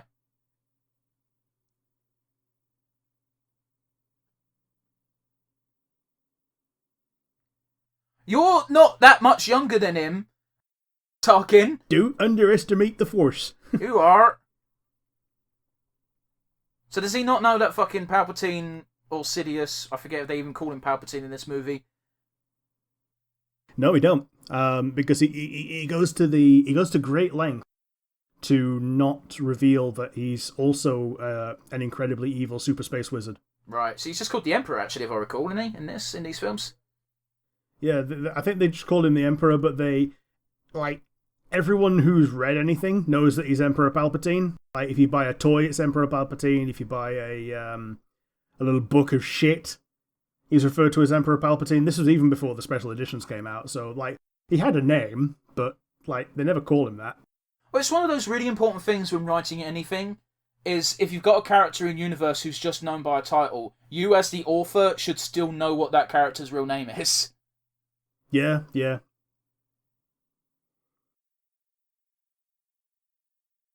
I was going to say, unless it's like a plot point that they just basically don't have an identity beyond their role. Well, I suppose, but then they'd have to be an artificial being of some kind, because, everyone's got a name. Yeah. But yeah, sorry. Oh, I don't know what I was saying, dude. It's fine. We're into... I can't tell how long of the film we've got, because my player's doing that thing it does where it's 0000. But it's one of those where we've been recording for long enough that my brain's just kind of melting, so if I'm interrupted, my thought just goes. Yeah, there's 46 minutes remaining, but that includes credits. Yeah. Dude, there's a great scene in Archer where they go to the International Space Station and they have to take on space pirates. Don't ask, it's a bit convoluted, but, There's a scene where Lana, the big buff woman, she gets her blaster, she blasts a hole into a thing, and it goes to the garbage compactor, and she just goes, everybody get in, and all of the guys just stop, look at her and said, and one of them just goes, we're not going in there, and she's like, what, why not? It's like, because it stinks of shit.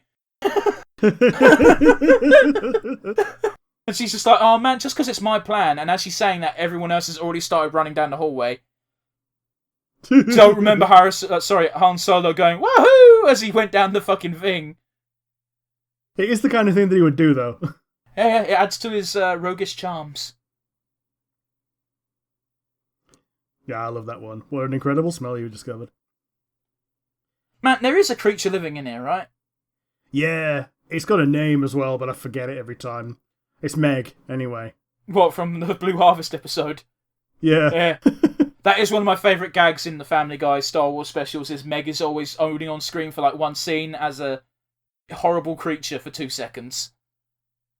Yeah, I think in the Return of the Jedi one, she's Salacious Crumb. Oh, isn't that Jabba's little pet? Yeah. It's a stupid little goblin pet with one tooth. Yeah, it's horrible. Man, we've seen enough hentai to know where this is going. Yeah. Something just tickled Luke. That's one tickle. After 9 more tickles, we know what's coming. Man, as an aside, my pervy nature's showing itself, but Princess Leia, would you? Yes. I would, but she doesn't seem like a hugger. She seems like someone who'd fuck you, smoke a cigarette, and now tell you to piss off. Yeah, but, like, I don't see a problem with that if you get to have a go with Princess Leia. It's not my favourite. Yeah, I do prefer. I forget who sang it, but you got to try a little tendons.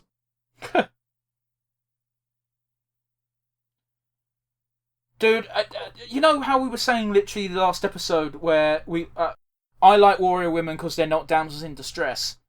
Mm-hmm. Princess Leia is not a warrior woman yet, but in this film she is very much a damsel in distress, and the second that she is out of peril, she becomes a normal fucking character. Yeah.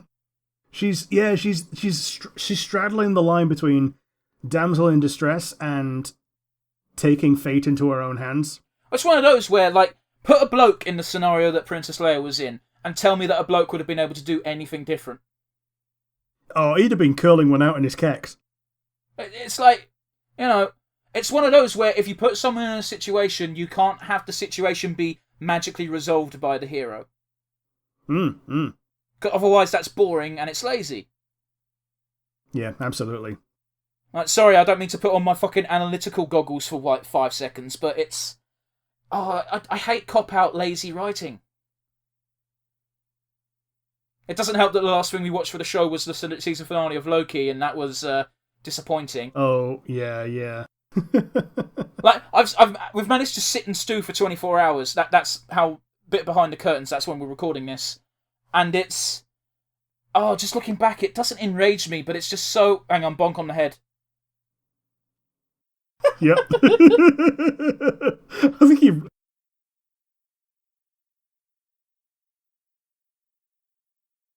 Like, shout out to Creepio for actually coming up with a decent, plausible cover story right here. Yeah. Lock himself in a cupboard and then bluff. Yeah. Make Solo proud.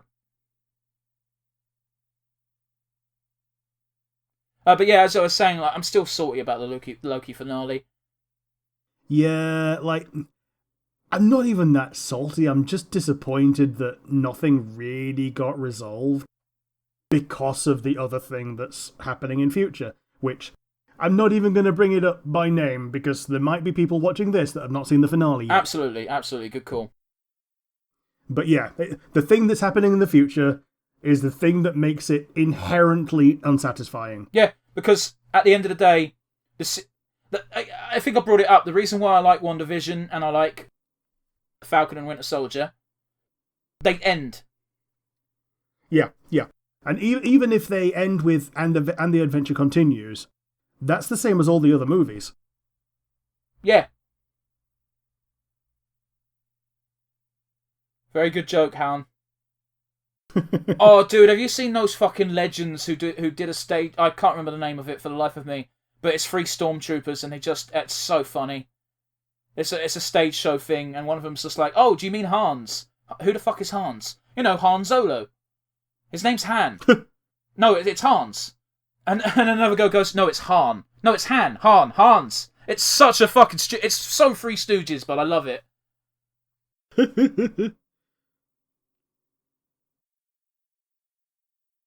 Man, I gotta appreciate even, like, Leia's plan is ridiculous, but at least she's doing something.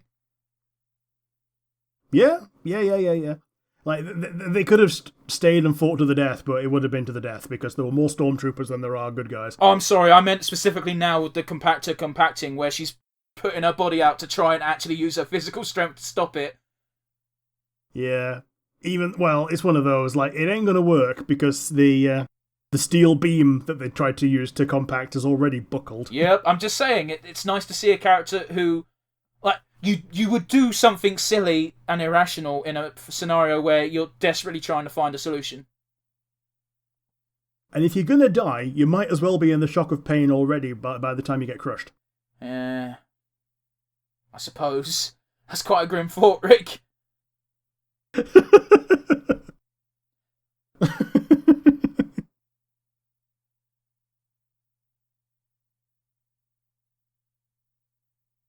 Sorry, we're being very quiet, but that's because, like, I haven't seen this scene in a while, and I kind of like it. Whenever Obi-Wan's on the screen, I'm just like, shut up and want to pay attention.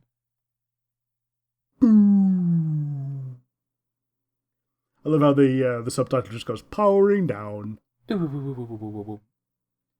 it would be funnier if it actually tried to make the word for the noise.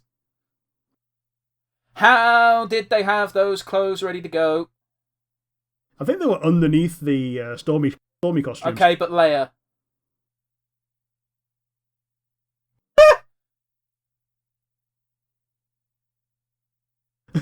No. That was quite adorable.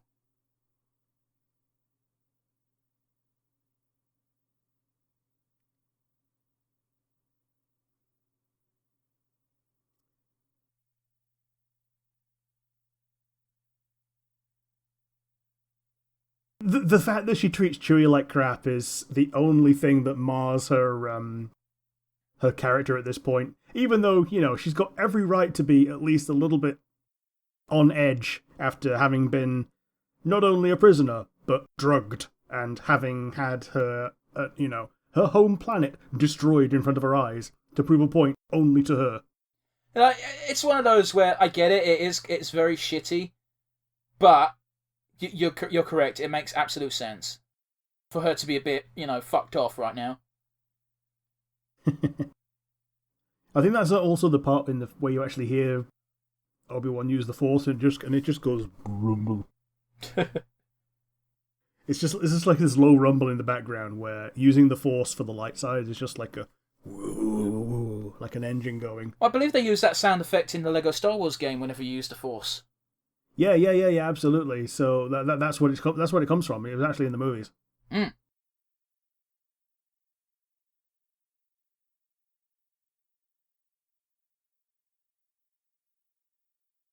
Man, don't forget that Luke's prime motivation at this point is still the horny. Yeah. Fuck's sake, I completely forgot that happened. Yeah. Okay, and it's from this moment on that stormtroopers will never hit anything ever. Yeah. Oh, I think one of them does actually hit. They hit Leia in the end of Return of the Jedi, and she has a sit down and pretends to be more hurt than she is. Oh, isn't that the I Know scene where they flipped it? Yeah. By the way, it's a great way of fucking subverting expectations where, oh, I don't know, fuck it. My brain just sort of started a thought without knowing where it was going, so I apologise, people listening, and to you, Rick. Dude, all they had to do to make her a little bit stronger is just to say, too late at that point.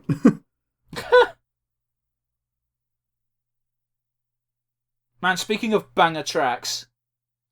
Hey, Wilhelm Scream! There's at least one in every film. Star Wars films, anyway. Mm-hmm. Did they keep that tradition going in 9? Probably. I think they try and put it in as many Hollywood films as they can. Well, it depends on the sound editing team, but I know it's in every Star Wars. Mm-hmm. I like how this is just a heroic reprise of the opening theme, though. And you got a little bit of Princess Leia's theme as well now. Just heard that, and I was just like, is that? But then you beat me to the punch. Man, you got to respect the tenacity of those stormtroopers, eh? Yeah. Except they didn't have the idea to get on the hands and knees and shoot them in the ankles. When it was open a little bit. That R2's got a see-through head. That R2 looks very cool. Yeah. When you build a droid at Disneyland now, you can build one like that with a see-through head and everything. How big are the build your own droids? If you put 2 monster cans next to each other, that's about the width of the torso. Okay, but I'm talking more height. We got to shut up right now, haven't we? Yeah. You can tell the hatred Vader has for Obi-Wan by the fact his saber is already on. Yeah.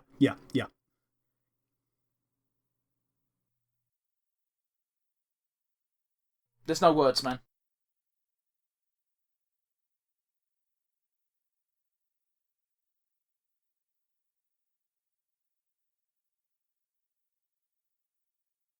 Back when Darth was a name and not a title. Yep.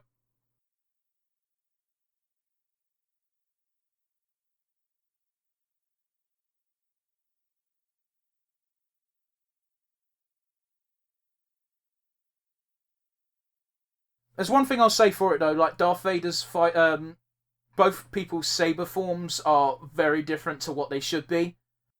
But again, it's not been established yet, so it gets a pass from me.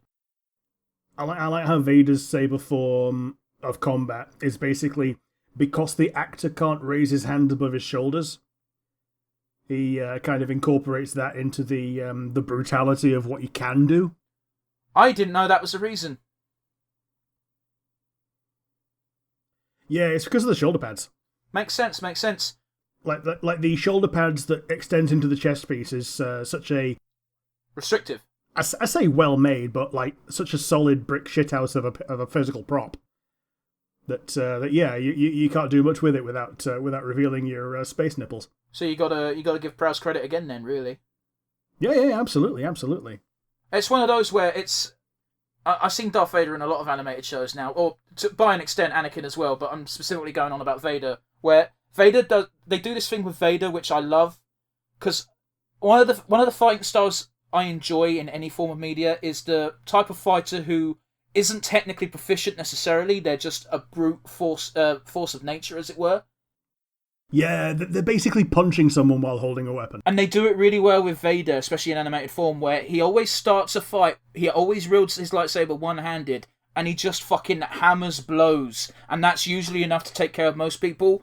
And then when he gets serious, he holds his lightsaber with a fucking proper form and starts doing technical shit, and you're like, how the fuck do you beat this guy who's got both strength and skill? And fuck, that moment breaks my heart. Yeah. That poor fucking stormtrooper gets it immediately. Just stomp it. Stomp it. Did you go down a hole somewhere? Can we also just admit the fact that, like, Luke eventually becomes a Jedi, we know this, but before he's a Jedi, he's still a crack fucking shot. Yeah, he is. Ugh. Yeah, like, Luke has the opportunity to incorporate both blaster and saber, and you just, have the ancient Jedi Glock. It's one of those where it's something that's popularized in pirate shows in general, but it's something I quite enjoy, and that's the guy who's got a pistol in one hand, sword in the other. Yeah, and the pistol's good for one shot, because back then you had to reload them physically. Yeah, that's why fucking you've always got the artwork of pirates who have got like fucking 5 pistols just strapped across their chest. Yeah. It wasn't just for appearances, guys. There's one shot in that and you get one, so if you want to fire 6 times, you got to have 6 guns if you're fighting. Yeah, you got a bandolier of pistols. Yeah. I love how, the meme shot of this is that his martial arts trainer that he's known for like a week and a half has just died, but the princess has just lost her entire planet and has been tortured for like a month and a half. Yeah. But he's sad that his martial arts trainer has died. But I just lost everyone I ever knew. Yeah. Who was, Man, like, it's a real bum deal for Alderaan, because, like, 95% of Alderaan probably didn't even have fucking rebels on it. Yeah. It's like 99.97% of this planet is just bystanders. Like, it's literally just the upper class being like, well, we're part of the rebellion and we're helping them. Not officially, but unofficially, we're, like, being on the sly helpful. Yeah. Well, that's the thing, because they were technically meant to be like a pacifist nation-state within the Empire. Right, they're Switzerland.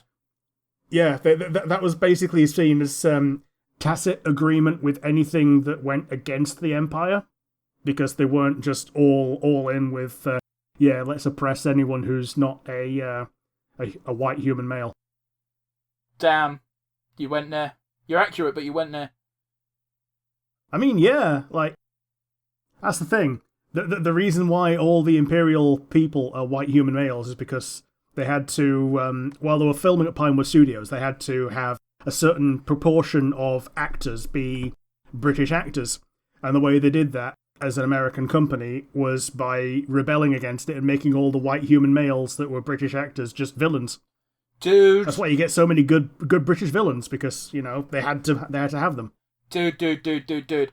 This is something I'm never going to be able to bring up on the podcast again unless we do the other two original trilogy films, which it's not off the table. I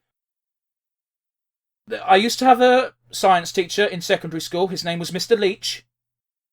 Okay. He's one of the few teachers I remember because this motherfucker, and I don't blame him for it in hindsight as an adult, but he used to get on my nerves as a child. He would bring up pretty much once a week how he was in Star Wars. He was a stormtrooper on Hoth in The Empire Strikes Back. It's kind of cute, though. But yeah. But do you remember that? Do you remember that GIF of the stormtrooper who's just doing that dance where he's bumping his groin out and doing that hand gesture in the air? Or someone at school photoshopped this teacher's face on top of it, so we had to giggle at his expense a bit. You've missed me to jump to hyperspace. I think my favourite Empire Strikes Back meme is the one where C-3PO takes the warning label off a room, and then a stormtrooper walks into it, and there's a Wampa in there. Oh, I vaguely remember that. Yeah, so it was cut from the actual thing because it was too silly. Oh, fuck that! That's really fucking funny. That would have added a little bit to C-3PO. Because C-3PO ain't got much other than being a posh knobhead, which is kind of what the actor is, but you know. And I think we've literally just seen his best moment. Yeah. Thinking on his feet. Unless you count the bit in From His Nap, Rise of Skywalker, where he's like saying, "I want to take one last look at my friends." And bear in mind, Rick, I've not seen Rise of Skywalker. Okay, it was in the trailer. I didn't care. I also don't watch TV, and I know people. Okay, so, here's the thing: if I say it was in the trailer, if you say that it was in the thing and that you didn't see it, and that was why I shouldn't be talking about it, and then I say it was in the trailer and you say I didn't care, then like, okay, pick one. Okay. But here's the thing, right? And this used to be a thing people used to say with pride, but now a lot more people tend to say it. I don't watch TV in the traditional sense. Most content I watch, I stream. Yeah. Which means I don't get adverts unless it's on YouTube, and even then, you know, you only have to watch 5 seconds of an advert. Yeah, unless it's one that's put there by Google. So if you got a Google ad, you have to watch the full 17 seconds of it. Well, because get fucked, idiot. You need to learn about the Google Pixel again for the 4th time today. Yeah, that's true for any 20-second long advert, but I kind of don't mind. It's one of those things where, like, as long as the creator doesn't take the piss, I don't mind watching adverts on YouTube videos. It's when they've got like a half-an-hour video and there's 20 ads. It's like, well, come on, mate, you take the piss a bit. Man, is there anything more iconic than the X-Wing? I don't think there is. Maybe the TIE Fighter, but that's kind of one and the same, when you think about it. That's why they released a game they released 3 games in the row. They released the X-Wing game, they released the TIE Fighter game, then they released X-Wing versus TIE Fighter. Oh no, we're going to talk about this for half an hour again, aren't we? Man, I loved those games. I got those in a Humble Bundle, and I've still not played them. Well, they probably don't even fucking work. Like, they release them on Steam, and like, they basically don't work. I tried playing X-Wing Alliance, which is the last one they released in that series, and possibly the best in terms of good guy story, but not the best in terms of story overall, because that's TIE Fighter. I get you. That said, I used to really like the space combat in Star Wars Battlefront 2. Sure. The original one for the PS2 era. Yeah, so that was like 12 years later, so it was like a lot more refined in terms of graphics and like arcadey balanced gameplay. Yeah, I mean, I'm also an arsehole, and my strategy used to be I used to take the transport ship, land it in the enemy enemy base. And steal all their X-wings. Well, that didn't really work because all the vehicles respawn constantly. Oh. But if you have a troop transport and you plant it somewhere, that becomes a spawn point. Right. So if it's in the enemy base, you can just spawn in the enemy base and you can take down key mechanics by shooting. Yeah. It's very difficult to do, but sometimes it would be easier to do that than dogfight. Yeah, I remember I actually played Battlefront 1. Never actually had Battlefront 2. So, yeah, Battlefront 1 is... They didn't have the space combat bit, but they had pretty much everything else. See, it's very weird because I don't think I ever played Battlefront 1. Yeah. Oh, yeah, the hero characters were in the game, but they weren't playable. So you could... That's fucking dumb. Yeah, like, you could spawn one for your team by earning certain thresholds, and they would just go and wreck face, but like it was seen as being too powerful for a person to use. And then in Battlefront 2, they threw everything out the fucking window because there was one game type that me and my brother used to play constantly, which was Hero Battle, where everyone would just be a hero. But it also kind of sucked because you'd never play as Han, Leia, or Boba Fett because they had guns instead of lightsabers. Yeah. Which were actually useless against lightsabers because you could just block. The only gun that was good against the lightsaber, as far as I'm aware, was Boba Fett stuff, because he had a flamethrower which you couldn't deflect. Yeah, but you had to get close enough to use it. Yeah, which by that point, yeah, you were just one lunge and a decapitation away from decapitation. Mm-hmm. As Django learned the hard way. Yeah. The Rebel Alliance is straight up responsible for Han getting a bounty on his head because he decided to be a good guy for 5 minutes. Not only for 5 minutes, he had every opportunity to drop people off at home, get his medal, and, like, fuck off and go to bed. Can I tell you an adorable story from when I was younger? Go ahead. Which I look on fondly, but even though I was a fucking idiot. Alright? My mum or my dad, I forget which, one of them bought me a book, which was a book on Star Wars, and this was before Phantom Menace came out, so it was about the first 4 films. And it was basically just writing down the key events. It wasn't even a novelization, it was just bare bones, because it was all 3 films were written in one book. Like a file of facts kind of thing. Yeah, that's pretty much it. And one of the pages it said, it was one of these activity books as well, it had quizzes. Mm-hmm. And one of the quizzes was, how did, who saved Luke Skywalker at the end of A New Hope? And I was just like, it was Han Solo, because I was a nerd. Not that it's a very difficult question either, but I was so proud at the time because I was a poo babby. And you could flip to the back of the book for the answers, and the answer was the answer was Han. It spoke to you like you were a person. It was very weird. The answer was Han Solo. Han Solo saved Luke Skywalker by shooting some TIE fighters off of his tail. And young little babby me didn't really know that had a different meaning, and I thought, I don't remember Luke Skywalker having a tail. So that's my adorable story from when I was a stupid kid. And here we are, good old Biggs, who was meant to have a scene earlier in the game. Yeah, not in the game, in the movie. Yeah. Yeah, there was meant to be the scene at Toshi Station with Biggs and some other buddy. Yeah. Because they were all going to join the Imperial Flight Academy, learn how to fly, and then immediately defect as soon as they got the training. Right. Which is what Luke wanted to do as well. That's a good fucking strategy though, because what better way of fucking fighting someone than learning how they learn. Yeah, absolutely. And not only that, but they fill up their quota for recruits, and now are down some recruits. So it's got multiple uses. Yeah. It's a multi-layer guerrilla strategy. Not bad for some dumb kids from Tatooine. Yeah. Reject the Empire. Return to Monkey. Man, I will shit on the on Han Solo joining the Imperial Flight Academy all day, every day, because I think it's dumb.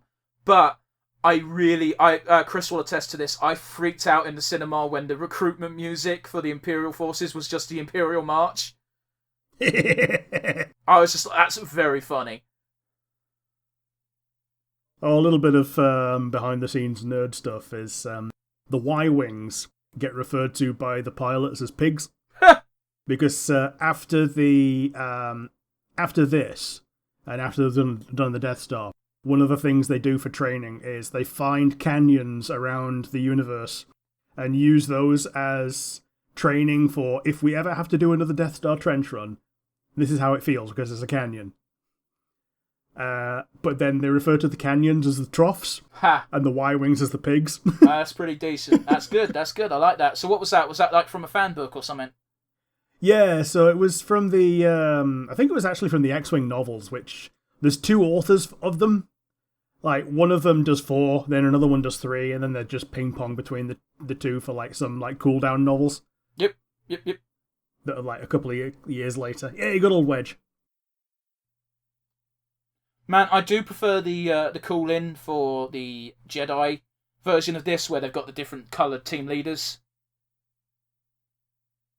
You know, it's like... Blue leader, yeah. It also shows how the rebellion's grown. They've just got one squad of fucking X-Wings. They've got a bunch of people. Yeah. I do also like the piss take that Blue Harvest does, the Family Guy thing, of X-Wing standing by, Y-Wing standing by, how you doing over there in the Q-Wing? And it's just one dude flying around in a circle, because he's only got one thruster on a big circle. Yeah. and he's just going, ah! It tickles me pink. Man, I don't think Rogue One was a good film, but I do appreciate them explaining why the Death Star has such a fucking flaw. Yeah, absolutely. Yeah, because the guy that built it, or got press gang into designing it, knew that if he didn't do it, then someone else would get press gang into doing it and would do it correctly. So he just had to do a good job of making it look like he'd done it correctly, but also put a weakness in there. Yeah, I think it was a theory that a lot of people had expressed before that film came out anyway. But, you know, it's good to see it get cemented. Just like the Han Solo thing in the Solo film of, hey, him saying 12 parsecs is actually correct. Because it was a distance thing, not a time thing. Yeah. I can't believe his name's Porkins. Yeah, Jack Porkins, yeah. And apparently, he always runs with his inertial compensator on 100%, so he doesn't realise that he's not pulling up properly. Oh, okay. You'd think someone would fucking teach him to not do that before he died. Well, I mean, it's not a bad thing to have your inertial compensator on because it stops you dying to G-force. Yeah, but 100% though. Yeah, having it on 100% is a thing that you can do.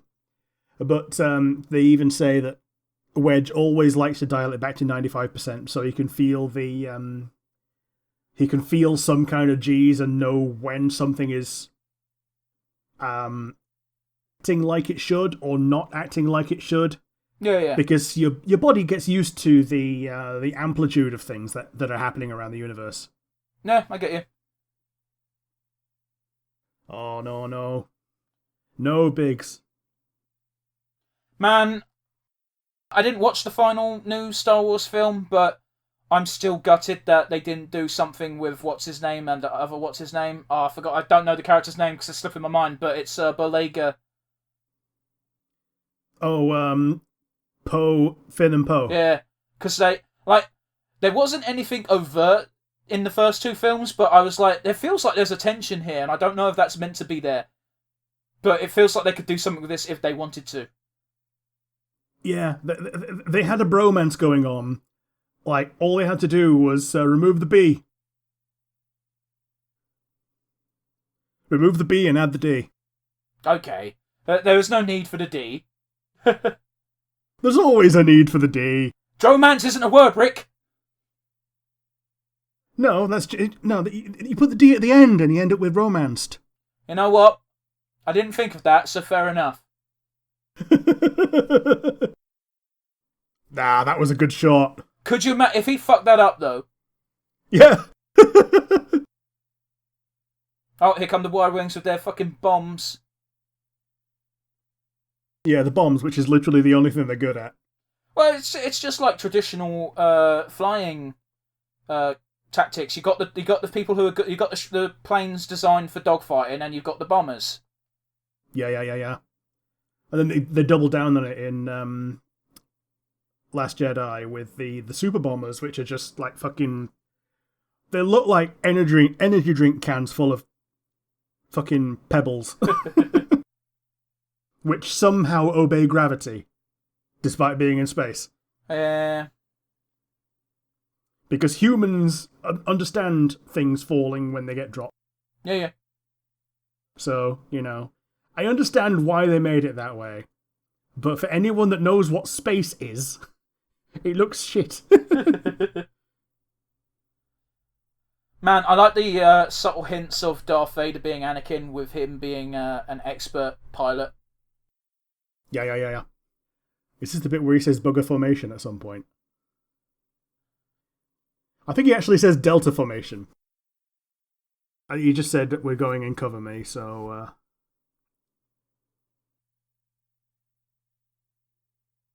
There's no good saying that, you prick.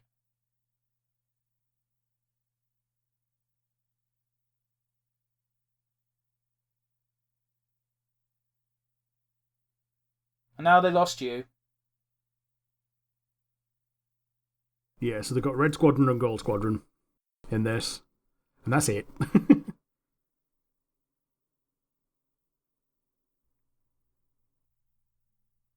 I love that nice little rolled R in the middle of that. You overestimate their chances. He is a very good looking villain. Yeah, he is. And he plays it up. He doesn't ham it up, he plays it up, which is... There's a fine distinction in my opinion. Yeah, I feel you. There's chewing the scenery and there's dancing on it.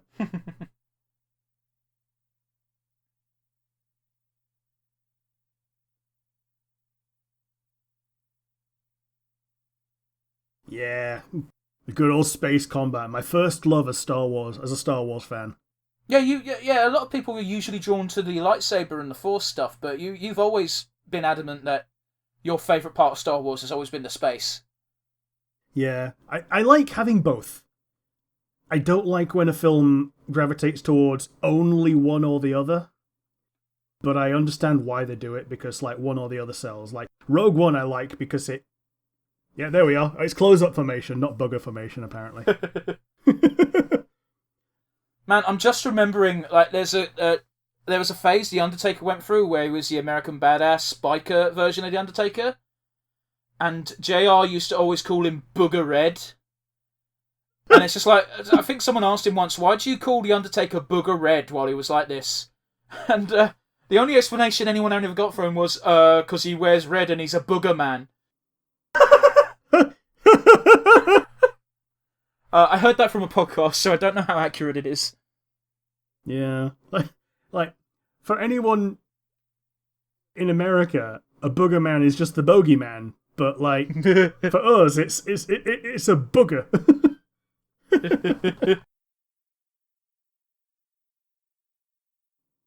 I just heard someone enter the house. What, your house? But that's a me problem. You sure it was that and not me moving in my chair because my chair clicky clacks sometimes? No, I've got open backed headphones and I can hear when a beep happens downstairs. Gotch. Sorry for the audience listening to our blabble during the reaction. Yeah, we're blathering about real life when these poor pilots are risking life, limb, and everything aside to try and get a bomb in the hole. And now it's down to the last three named pilots: Biggs, Wedge, and Luke. Wedge's surname is Antilles, isn't it? Yeah, Wedge Antilles, Biggs Darklighter, Luke Skywalker. Shut the fuck up, that's his surname. Yeah, it is. He's from Tatooine. They're all noun verbers from Tatooine.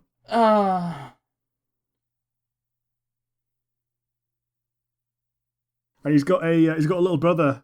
Do you know what his little brother's called? Do I want to know? Gavin. Gavin. Yeah. Gavin Darklighter. Man, I'm just remembering, like, it's an FF7 trope where I don't know why they took it from 7 when it was in Star Wars, where, hey, here's Biggs, Wedge, and Tim. Yeah. Yeah. Yeah, Biggs, Wedge, and Jesse. I can't believe my eco-terrorist is possibly this cute. Yeah.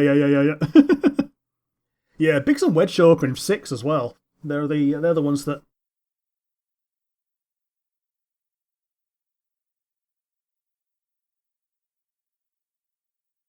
Yeah, they're the ones that have got Terra press ganged into being a mech soldier. Oh, okay. Man, I've been doing this thing which I think I've been hiding it very well, but you've been cutting out the entire episode. So I've just sort of been playing things off. By that time, it was quite bad. Yeah, that's because my dad just burst into my room and wanted to know where his sandwich was. Oh, okay. Well, that's cut off then. You're wondering why there's a long stint of silence. Blame Rick's dad. Yeah. I bought him his sandwich earlier, and it's downstairs, but he didn't think to look downstairs. You know, in the kitchen where sandwiches are made. Often can be found. Yeah.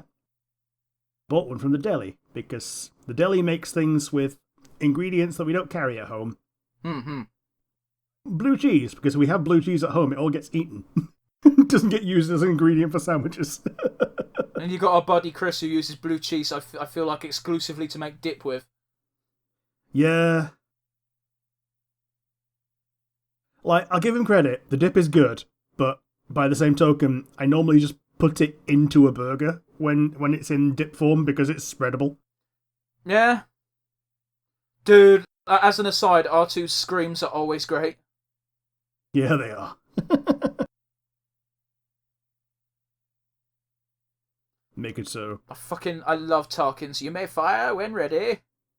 You may fire when ready. Man, the thing that bugs me is that the planet that they're going around is a gas giant, so they could just fire through it. Yeah.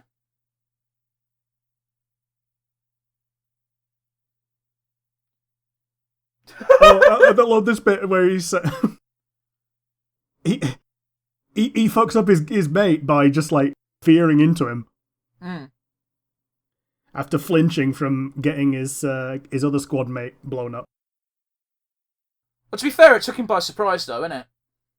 Yeah. But yeah, that's the exact moment I'm on about with the tail mistake. Man, there's surprisingly little fanfare when it gets blown up, innit? Yeah. But it works, right? Yeah, it does. They love to reuse that little bit of fanfare as well. Wiggly X-Wing. Just batted off into the universe. Man, I don't know if this is canon or not. And I may be misremembering, but didn't Darth Vader fucking hate the concept of the Death Star? Because I know Thrawn did as well. I think they both subscribed to the theory of we'd rather have a massive fleet of mobile ships than one giant battle station. Yeah, like for the same amount of investment, you could have like 5 star systems worth of fleet defense, and you can mobilize 5 star systems worth of fleet defense in one direction and perform the exact same orbitable bombardment, while also leaving most of the planet itself intact for for invasion and subjugation later. Man, as an aside, I remember one. I know we're on a celebration, but I remember one scene in the comics where Darth Vader is just being broody, as Darth Vader do, and as he's watching a bunch of people get rounded up and put onto fucking slave ships, and Palpatine just comes up and goes, "What is wrong, my apprentice?" Darth Vader doesn't just say anything, and Palpatine just keeps going on and going, "Hey, it's better than killing them all, right?" And Darth Vader's doesn't say anything, but he's just kind of like, "No." I wonder why Darth Vader doesn't like slavery. Yeah. I can half understand him just like waiting until they've just left the ground and halfway on the way to orbit and then just crashing them into each other to spare them the life of a slave. Maybe so. It's very weird, isn't it? How Darth Vader is very unsympathetic in these four until, the final film. Yeah. In the comics, they do a really good job of keeping him be a intimidating, sinister presence while also humanizing him.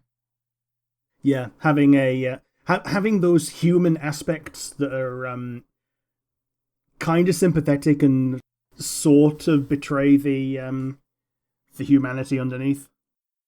Hey, R2 having a wiggle. R2 deserves a fucking medal. Yeah. So does Chewie, but we know why Chewie doesn't get one. I mean, he gets one later on.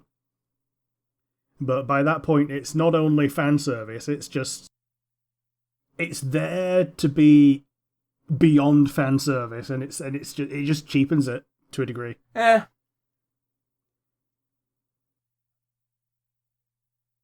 Like, I think the translation for Chewie there is just, "Norbed, where's mine?" And Han Solo's just like, "Hey, don't worry, bud, I'll get you one later." Can we just take 1 second and give a little polite golf clap? Don't know if you joined me because everything cut out, but hey-o. I think it's one of those things that Discord doesn't broadcast because it's less of a important voice thing that people do as when they're talking, and more of a thing that we did in real life that will get picked up by Audacity. True. Behind the scenes, yes, we use Audacity. We're going to tab out of that now because we're done. Yeah, it's just music from here on out. They also did this very... Good music, but still. Absolutely. They did this thing where, hey, guess what? I wish a lot more films would do it. These are the key players of the thing. This is the person who wrote it. This is the person who directed. This is in charge of music. This is the guy who scored the film. These are the actors. And then it goes into proper credits where they credit everything. Yeah. It's you get the cliff notes of the credits before you get the actual credits. I feel like that's the way of doing it. Now, I know a lot of films like to do it in a fancy way where they... Like, we saw it with Monsters, Inc., where they do a fancy little animation where they run through all the people. Mm-hmm. But, you know, it's... Like, just get it out of the way and then do your fancy credits. Like, if people want to know, they will stick around. Actually, I think one of the reasons that Lucas had to put money forth himself for this, and essentially forge his own studio, is because the existing studios at the time had the rule that the main actors that showed up at the beginning of the credits here had to be shown at the beginning of the film, and he didn't like that. He wanted the film to be clean. So because he wouldn't do that, none of the existing studios would pick up the film. That's interesting. It's also a very weird fucking rule that it's definitely not in effect anymore. Oh, absolutely not. Like, because they saw that this film looked so much better being clean, like, it's just a normal thing now.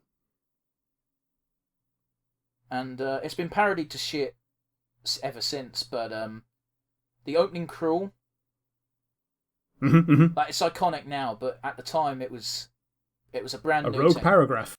It's just like, what the fuck? It's a pretty good way of going like, hey, listen, you need to know a few things before the film starts, because otherwise nothing's going to make any sense. Here's 3 paragraphs, it's very easy to fucking read, and it goes slow enough that you can read it. Yeah. This is the bare bones that you need to know. And I appreciate that they do that for the sequels. They kind of have to, because things happen between the films, because, like, we start it at Hoth in the next film, if I recall, which, you know, fucking miles after that celebration ceremony, things happen.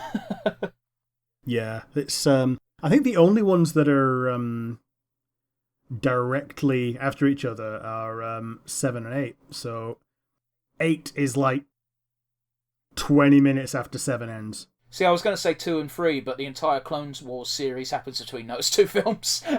there's like a year and a half. Yeah. A year and a half where 2 leading generals of opposite factions never fucking meet. Yeah. All because Dave Filoni respected that one line that was just meant to be a homage. Yeah. Similarly, 5 and 6 are about a year and a half apart, and it's basically just the time in which Han was having a carbon nap. Oh yeah, like, you can't spring Han straight out of Jabba's palace just like that. Plus, Luke had to make a new lightsaber and get a hand. And we also needed that period in which Shadows of the Empire could take place. Shadows of the Empire. Oh, is that the one with fucking Dick Rendar or some shit? Yeah, Dash Ren. Oh, we're so close, yet so far. Yeah, he's Han Solo with the numbers filed off. It's one of those, isn't it, where I remember being introduced to Dash Rendar, and when I was introduced to him, the person who introduced me just said, it's better Han Solo. Yeah. Because he didn't get frozen, because he ain't a prick.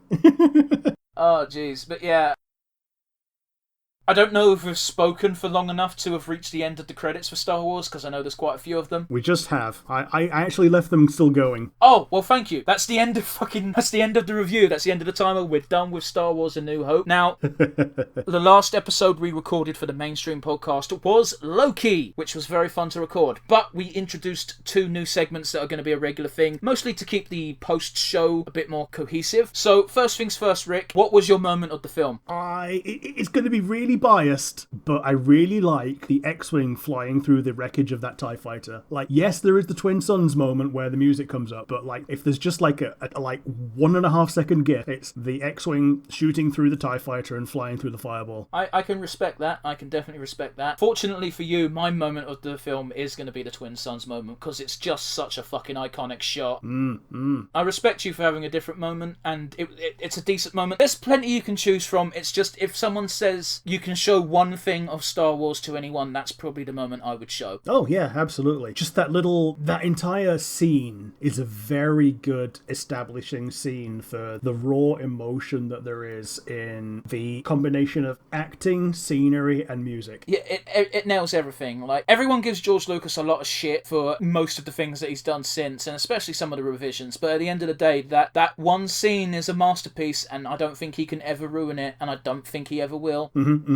But anyway, I think that sums up our favourite, or rather our moments of the film quite well. So on to our next segment, which is Rick, MVP. Gotta be Obi-Wan, because without him, he's basically the catalyst that draws everything together. Leia knew that he was the catalyst, so that's why she sent for him. He knew that he was not only going to be the only hero, he knew that he had to be a catalyst, and that's why he took Luke to forge him into what he was going to be. He knew that he was probably going to die on the Death Star if Vader was there, and he turned out to be there. He was willing to go there. He didn't know he was going to the Death Star, let's be honest. Like, he thought he was going to rally some troops, train some people, continue training Luke throughout his life, but as soon as it became the Death Star, he was like, well, I'm going to have to give Luke the cliff notes on how to be a man. Yeah, I get you. It's a damn shame that he had to tap out at that point in the story, but we understand why it had to happen with it being a single movie, because at the time it was just a single movie. There wasn't going to be a sequel or anything. It was only when it was successful that there was anything more written for it. Well, it's also one of those things where if you appreciate, like, it explains why we start in the middle of fucking the Battle of Hoth for episode 5 as well. This film has an ending. Yeah. Everything gets closed off. The only thing that's left open is Darth Vader's in space somewhere. Darth Vader's in space somewhere. They mention the Emperor, so there is the rest of the Empire, but you don't know how big the rest of the Empire is. All you know is there's at least 2 planets, because you visit 2 planets. And you hear about a third. Do we? Yeah, they talk about the Emperors doing blah blah on Coruscant. I don't remember them bringing up Coruscant. Oh, it was in the same scene where Darth Vader chokes a bitch. Well, that'd be why then, because I was bitching about that dude being an idiot, thinking Jedi, the Force was an ancient religion. Yeah. Shall I share my MVP? Yeah, your MVP. It's one of these really awkward moments where I was actually going to say Obi-Wan. I'm going to tweak it a little bit and change it to Alec Guinness, because as we mentioned earlier on during the review while we were watching, he gave his all to the role. He might not have believed the film was going to be a success or even any good, but you can't deny that motherfucker gave it 110%. I also appreciate how we're giving the same award essentially, but to 2 separate sides of the character. The character on screen and the character behind the scenes. Absolutely. Like, I brought up several moments as they happened of, like, the little smile when he said Anakin was a great friend, and then instantly his face just drops as he no doubt remembers the last thing Anakin said to him was, I hate you. And if that doesn't wrench at your heart a little bit, I know it's a dumb fucking space film for nerds, but it's a very tragic story. And it also hits home a little bit harder as well, because you've seen most of Clone Wars, or at least bits of Clone Wars, correct? Everything that happens to Anakin, Obi-Wan has been through the exact same story, and Obi-Wan was, I don't want to necessarily say stronger, but he never resorted to the dark side. I know Anakin had the disadvantage of having Palpatine in his ear and being groomed to be a Sith the entire time working against him, but it's just, Obi-Wan went through the same amount of shit Anakin did. Like, his story with Satine I should say, mirrors his and Padme's almost identically. Yeah, it's a princess of a downtrodden nation that's become a footnote in the Clone Wars. There's one moment at the end of an episode of Clone Wars that double tugs at the heartstrings, at least for me, but I'm also sappy bollocks, so I appreciate it might not affect everyone the same way, where it's just a little scene between Sabine and Obi-Wan, and Obi-Wan just says, without any of his usual sarcasm or his cynicism, he just goes, if you'd have said way back when I first met you to leave the Jedi Order for you, I would have. And that's fucking Obi-Wan saying that. And if he had, then that might have given Anakin ideas as well. Because Ahsoka doing it is just one person, but Ahsoka and Obi-Wan doing it are the two people that he respects the most as an Anakin sandwich. The one above him and the one beneath him. You're kind of missing it a little bit, because if he'd have left it when Sabine asked him to, that was when Obi-Wan was still Qui-Gon's apprentice. So Obi-Wan would have never met Anakin. I didn't know they went back that far. No, it's one of those where the whole reason why there's a pre-established relationship is Obi-Wan was on Mandalore for a year when he was Qui-Gon's apprentice, because they were assigned to protect Sabine. Yeah. And they had a thing. And there's Sabine's nephew who looks suspiciously like Obi-Wan. But we'll say no more on that. But yes, Alec Guinness and the character of Obi-Wan, I think, are very deserving members of MVP. You could have equally given the award to anyone in the film, but it just shows you what direction me and Rick more lean towards. Here's the thing, my number 2 pick would definitely have been Tarkin. That's a good one. My number 2 probably would have been Hamill, because I'm pretty sure it was his first major acting role. Yeah. And he knocked it out the park. And after that, I think he went to figure skating. Okay. I thought your next award recipient was figure skating, and I was confused for a second. No. I think Mark Hamill's next big thing in life was figure skating. He preferred to be recognised for that. And then he became the Joker, and then people know him from that as well, so, you know. Yeah. We could probably go on for another 20 minutes about Star Wars, but we've done that for over 2 hours. We've given out our awards. We've had a bit of fun in general. So, at what is most definitely our longest recording, and probably longest episode, and a bonus episode at that, it's probably time to say goodbye to our audience, Rick. My only regret is this wasn't out for May the 4th. So, with that, it's goodbye from me. I'll finish you all with the fact that we say this every episode, but it's no less true today. If you've made it to the end of the episode, we do appreciate you for listening, and we hope you enjoyed. And I'll add my own farewell to Rick's and say goodbye. May the Force be with you.